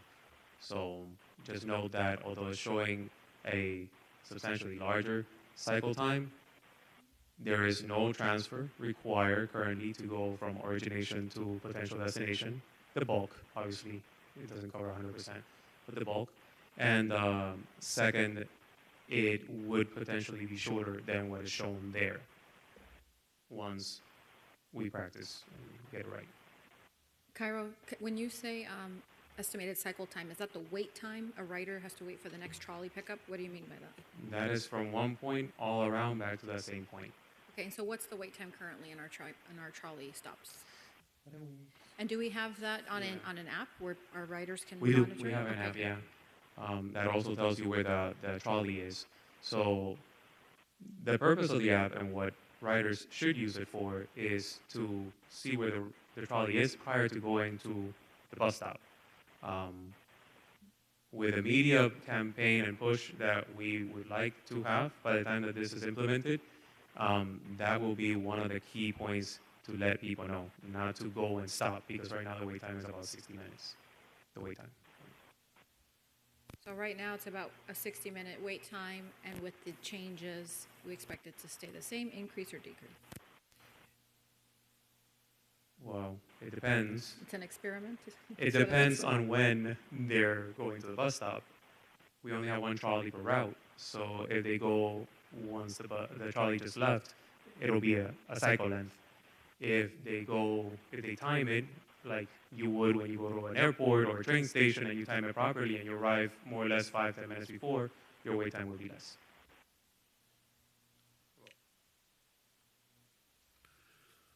Vice Mayor? Yes, thank you. Just something, I know you said we're going to do this every 2 years, but we need to take into account the potential of the activation of the Keysgate Golf Club that's going to happen here in the next 18 months or so.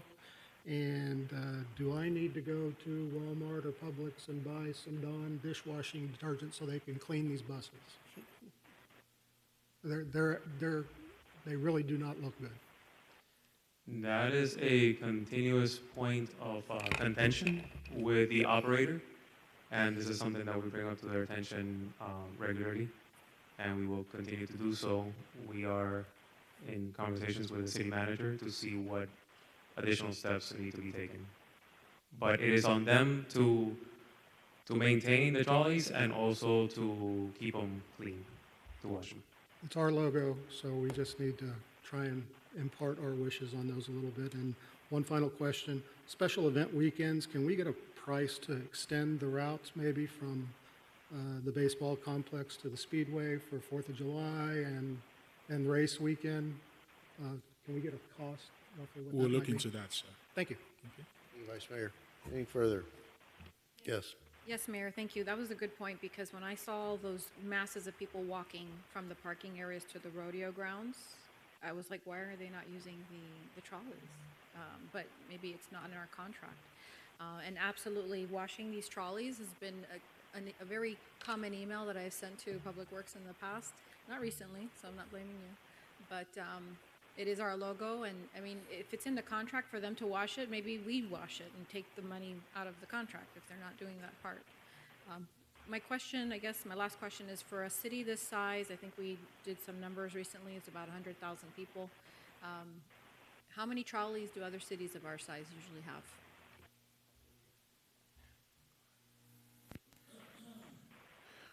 Part of that varies, again, in terms of the service that you offer. We've worked on a number of cities throughout the county. Fleet sizes are either comparable to yours or double your size. Again, you have to maintain spare vehicles in case there's a breakdown so that you can continue to maintain service.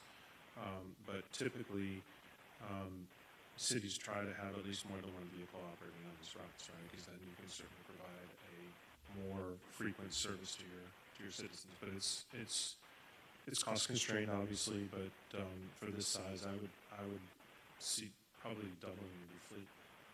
Just add a note to that. Our plan is hoping, and we know that it will be, a very effective change. That would then justify the addition of more trolleys. But in addition to that, using those PTP funds to install better facilities. The reality is that people do not want to stand in the sun or under the rain. So the more shelters we install, the more usage you're going to get. And this is something that the county understands, and that's why now they installed many more shelters along their new routes to increase ridership. And they have seen an improvement.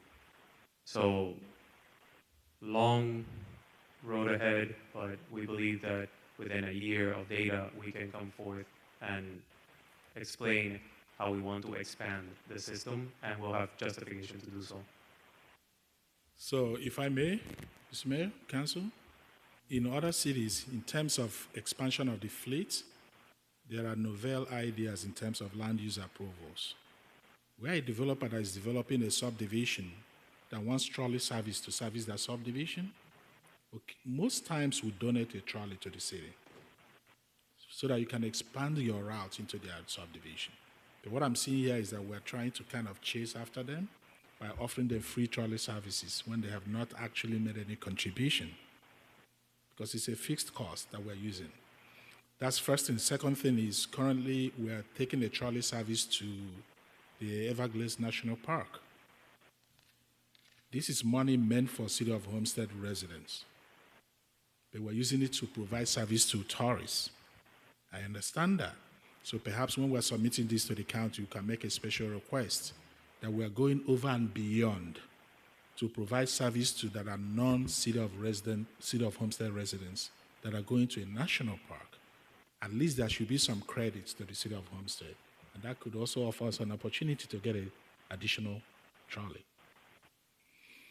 Dr. Zeri, it's 2 national parks, not just one.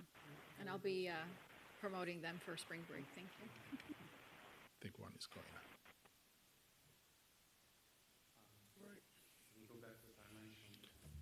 So, as you need some direction from us, I think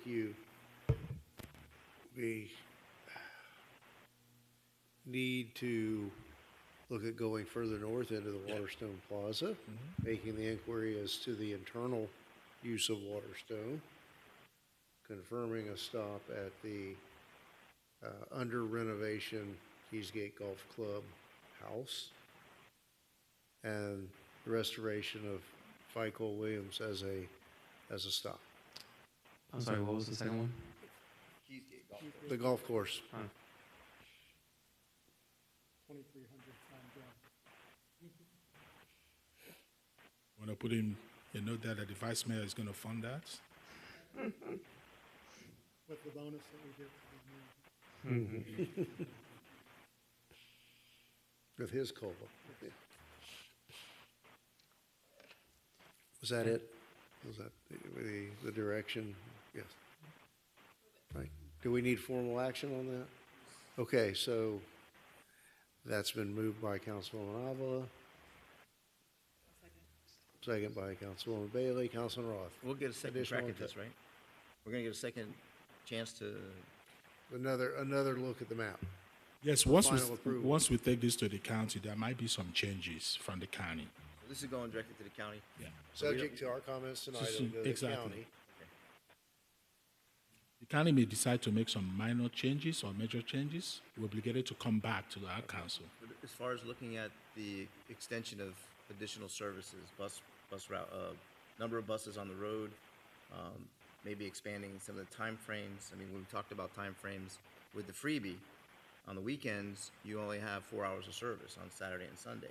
So you're not bringing anybody really anywhere in the area. So, I mean, would you continue to use the Saturday, Sunday hours, or add those to the weekday hours and just cut out Saturday, Sunday? We talked about actually expanding the hourly operation on Fridays. And based on the data we have, we may have to adjust the weekend service delivery because it seems to be underutilized on weekends. No, I was talking about, we use the freebie as an example, but if you looked at the scheduling, it's only Saturday and Sunday, it's only 10 to 2.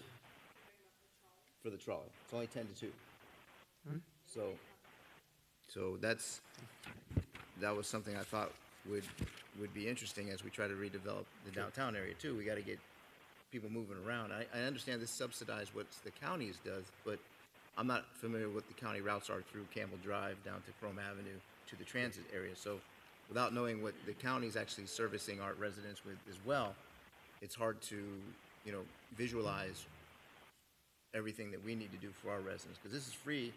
The county buses they have to pay for that. So and I understand giving them the services, I'm all for that, but I think we need to look at that timing as well. How much time are we actually moving people around the city? And then you got freebie, where the ridership is like 1 or 2 every hour per vehicle on the weekends or wherever. It's just, there's some efficiency issues I think we got to look at in this whole process. But that's why I was asking if we get another crack at this before it goes to the county. Because if we expand, we got to go back to the county, right?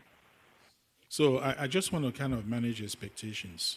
Most times, which is the essence of the Better Bus program, what the county will always do, which of the streets that they service with a paid bus, metro bus system, they will not allow you to put your free trolley on that corridor because they want to make as much money as they can.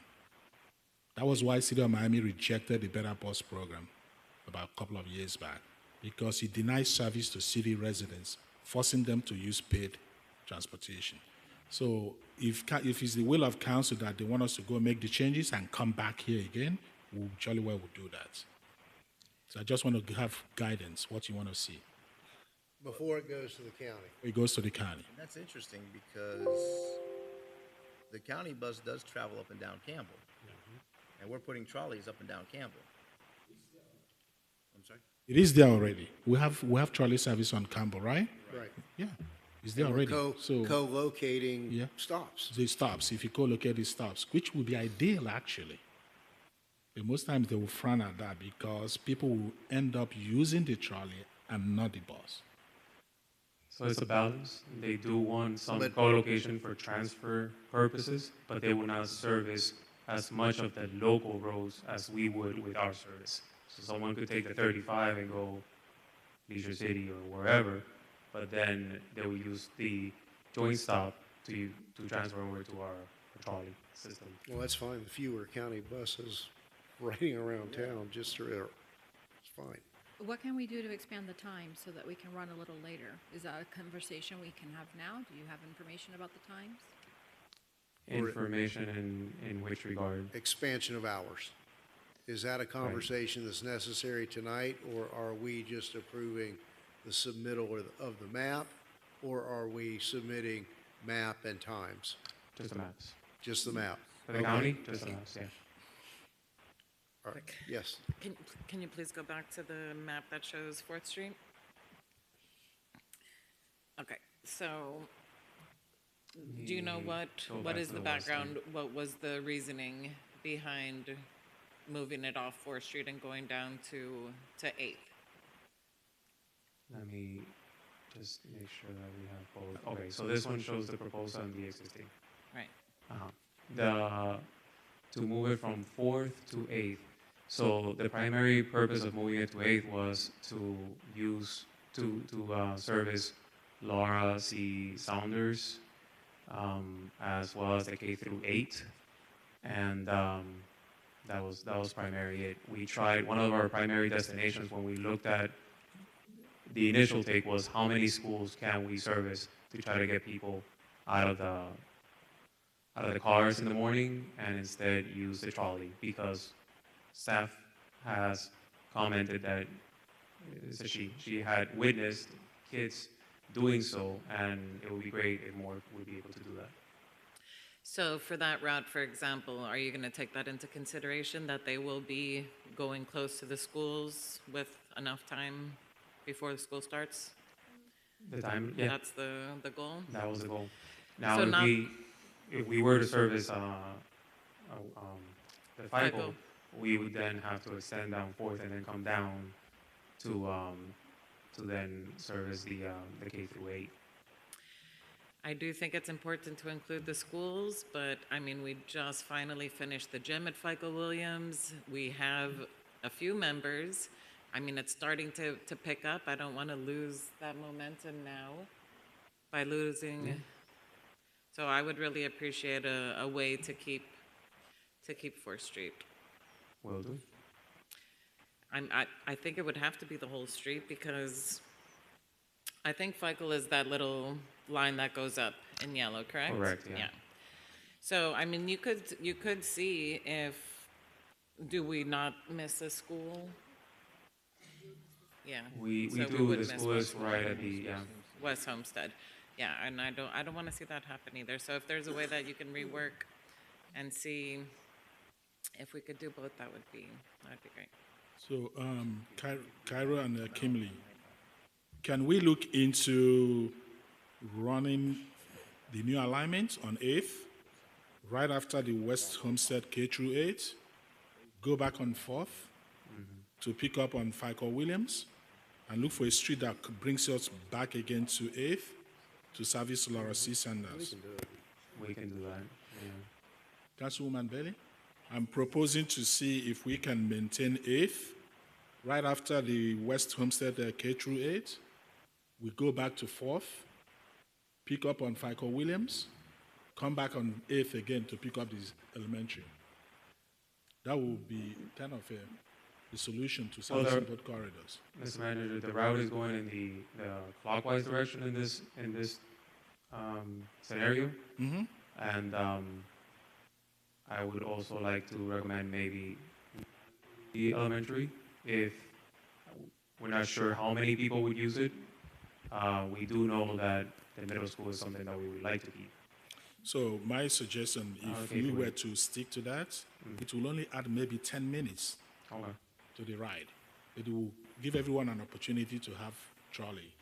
And you said every 2 years we would look at the route? Yeah. So it's a good study time period, and we can modify it in the future. But I'd like to see how that works out with the two schools. You just go to Saunders, go north to 4th, and come back south to 8th to go to West K through 8.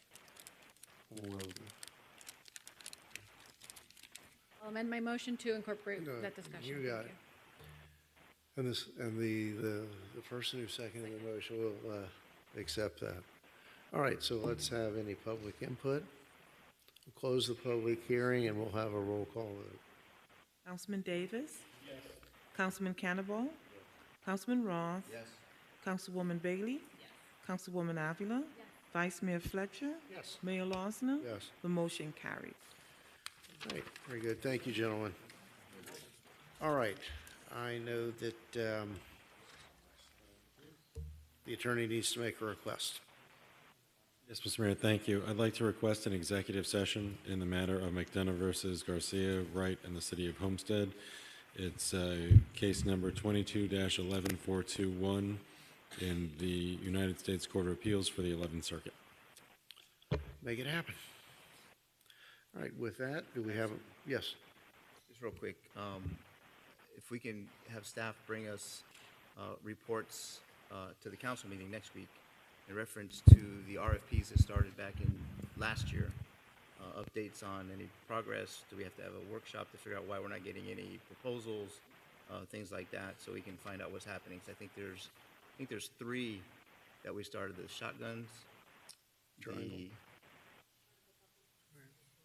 maybe the Triangle property too, the Marketplace, and I think the Seminole Theater. So I'd like to at least get an update on what's happening, because I'm not getting any information, and I think we need to look at these scenarios to see what's actually going on so we can get some proposals in and start moving these projects along. And then the other thing would be the rodeo. If I don't want to lose any momentum on that project too, so maybe get somebody working on that, figure out what's going on with it. If we're going to work out something with the racetrack, or we have to come up with an alternative, because it may go extinct if they can't get the parking and stuff they desire. So just a couple of those things to keep us moving in the right direction. We talk about it every year, but once the rodeo goes, nobody talks about it. So we need to talk about it, because we may lose that if we don't get it going. We'll get a report, sir. Thank you, sir. Thank you, Councilman. All right, there's nothing further for the special call. We have a motion to adjourn. And seconded. All in favor? This meeting is adjourned. We will convene the committee of the whole meeting in 5 minutes.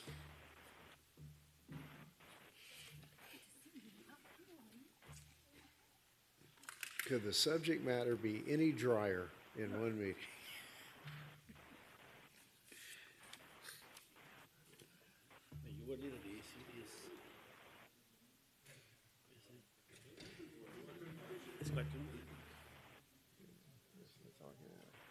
I'm familiar with it, yeah. Yeah. Oh.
All right, let's adjourn. I mean, convene. Yeah, we can adjourn. Let's convene the committee of the whole. Yeah.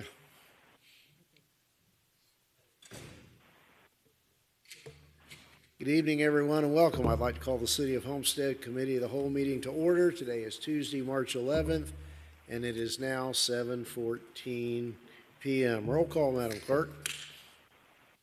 Councilman Roth? Here. Councilman Cannonball? Here. Councilwoman Avila? Here. Councilwoman Bailey? Here. Councilman Davis? Here. Vice Mayor Fletcher? Here. Mayor Losner? Here. Mr. Manager, any additions, deletions, or deferrals? None, Mr. Mayor. Thank you, sir. If there's no objection, let's jump and do tabs 4, 5, 6, and 7 in bulk. Obviously, we need to have separate votes, but Mr. Jones, you endured the last 2 hours plus with us. Is there a staff report on these items? Yes, sir. Mr. Mayor and Council. The abbreviated staff report. Yes. So the first tab, number 4, is purchase of property insurance for City Hall, Police Station, and Cybrarium. This is a 1-year term, and it has a reduction in the premium of 10%. Very good. Thank you, sir. Any questions or comments from council? Hearing none, I will open the public hearing. Is there any public comment on this? So I'll close the public hearing and ask for a motion to approve tab 4, the purchase of property insurance for City Hall, Police Station, and Cybrarium. Moved by Councilwoman Bailey, seconded by Vice Mayor.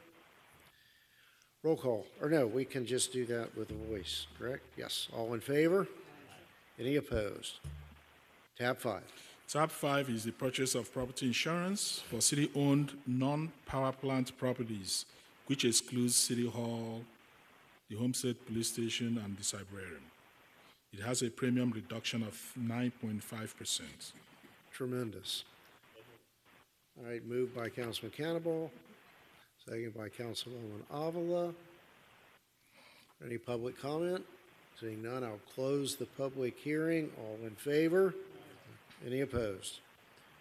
Tab 6. Tab 6 is the purchase of property insurance for city-owned power plants and substations. The renewal includes a premium reduction of 5%. Very good. Do we have a motion? Moved by the Vice Mayor, seconded by Councilman Cannonball. Any public comment? Close the public hearing. All in favor? Any opposed? And tab 7. Tab 7 is the purchase of terrorism insurance. There is no increase or reduction, and this is flat for the renewal period. Move it. Terrorism insurance. Moved by Councilman Roth, seconded by Councilman Cannonball. Is there any public comment? Seeing none, I'll close the public hearing. All in favor? Any opposed? Very good. Let the record reflect that Mr. Jones from Brown & Brown and his team are present. First time in my second go-around here that we've ever not had significant increases, so flat and 10% reductions. 2 years. Very good. Thank you. Appreciate it. Sorry you had to endure the previous meeting, but thank you for being punctual. So let's return to tab 1. We have before moved by Councilman Roth, seconded by Councilman Davis. All in favor? Any opposed? All right, tab 2, motion to place car number 4510 on the council agenda, acceptance and disclosure of tickets and gifts. Mr. Manager. I will defer this to the city attorney, Mr. Mark Perron. Yes, Council. So this is a resolution to adopt a formal policy. It mirrors the state and county guidelines, and while you annually receive a memo about the distribution of your speedway tickets are received by contract, this is no different than that, but it adds layers and gives the administration guidance on how they should distribute things that are received by the city that are not done pursuant to that speedway contract. Very good, thank you. Any questions or comments on that? I find it very useful. It's more in lay terms. It's not the once a year dry ethics presentations that we have to endure. It's good reference material and, as you say, helpful for staff. Councilman Roth. just a question, like, when we sponsor events and we get a ticket or something for something, is that something we have to disclose? Because we've actually paid a sponsorship. When the city is sponsoring and you're going in your official capacity, then no, then it's not construed as a gift. But I'll answer all of your questions as one-offs, like offline. I think So, Got it. your specific question was out of your discretionary Correct. fund. Correct. If you are sponsoring. it's a city, well, but it's still a city-sponsored. city It's money, a city-sponsored event. Okay. Got it. Thank you. Good, thank you. All right. Questions, comments? Motion to approve? Moved by Councilwoman Bailey, seconded by Councilman Cannibal. Is there anyone wishing to speak on this matter? No one online? All in favor? Any opposed? Moving on to tab 3, a motion to place car number 4540 on the council agenda, the financing of 15 vehicles, 13 Ford Interceptors and 2 Ford Mavericks through Truist. Mr. Manager? So I think sometime last year, council had approved these procurement items as part of the CIP, and they're already budgeted. So the 13 Ford Interceptors, the Explorers, they are for PD, and the remaining 2 Ford Mavericks is for code compliance.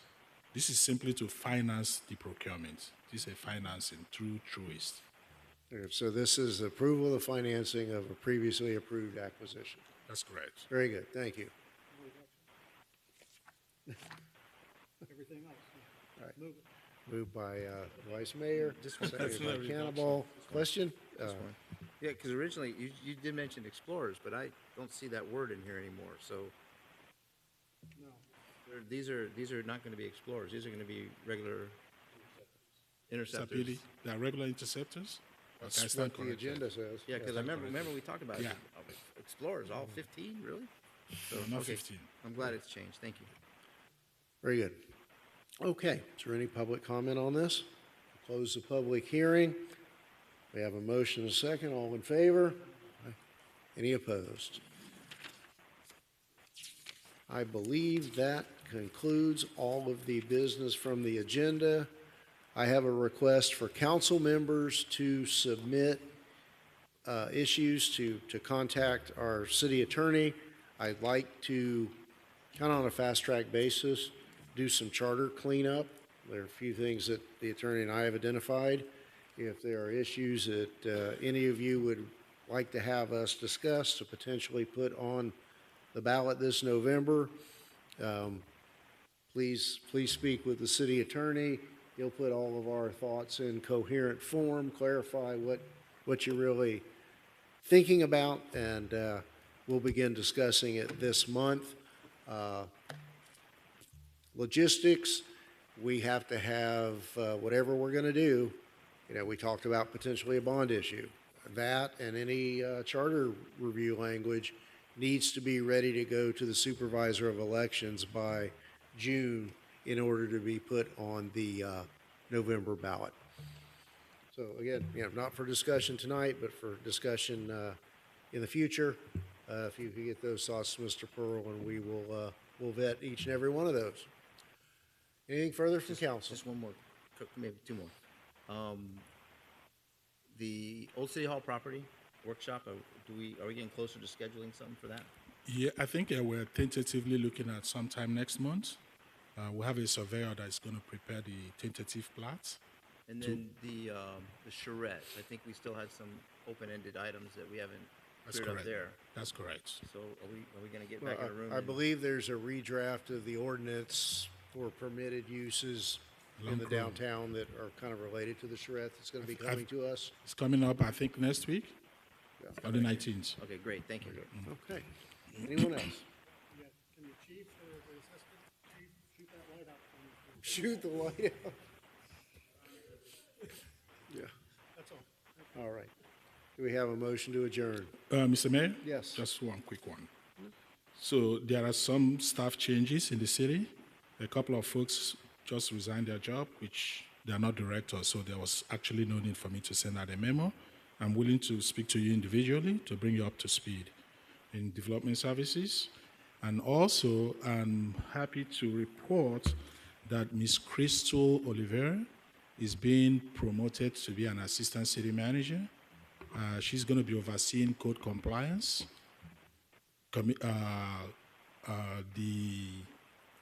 her department, solid waste, which is being redesignated as solid waste management, because we want to incorporate customer service under her belt.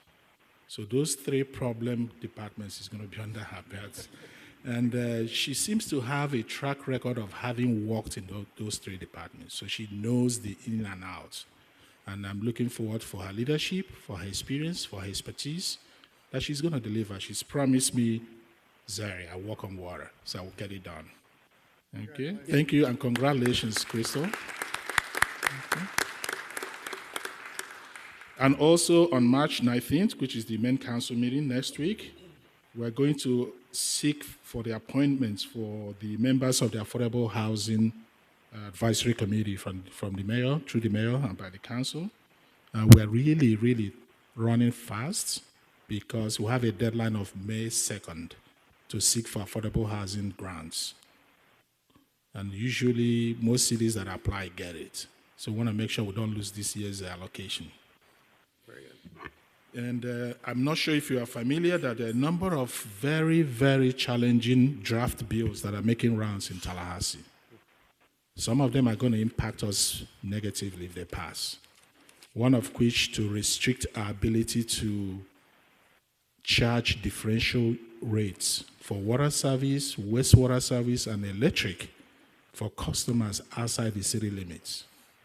And also restricting our ability to use some of those revenues to offset any municipal general funded commitments. So we've registered our opposition to some of these bills. We reached out to a couple of state reps, and the mayor and I will be traveling to Tallahassee tomorrow to meet with the speaker, who had promised us to look into those bills, as well as some other additional items that the mayor has under his belt. So we are hoping that we're able to address these issues. Currently, customers outside the city limits for water and sewer are being assessed additional 25%, which is allowed by current law. So the revision in current law is to simply eliminate that 25% additional rate and make us charge them flat fee, just like city residents, which we think is unfair.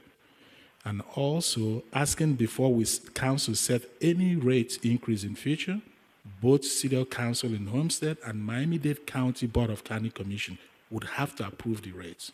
So that administratively, that's a nightmare. And of course, it calls for public hearings for any kind of rate change. So these things are kind of cumbersome, and we feel that it's an infringement and affront to the ability of this council to make rules for services that we generate and render to people. So just for an update.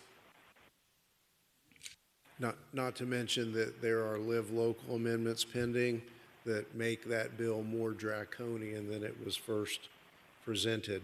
I mean, we all have friends in the legislature, but it seems the message is abolish cities. We're taking all of our self-determination away from us. I don't get it. Now, they seem to ignore home rule.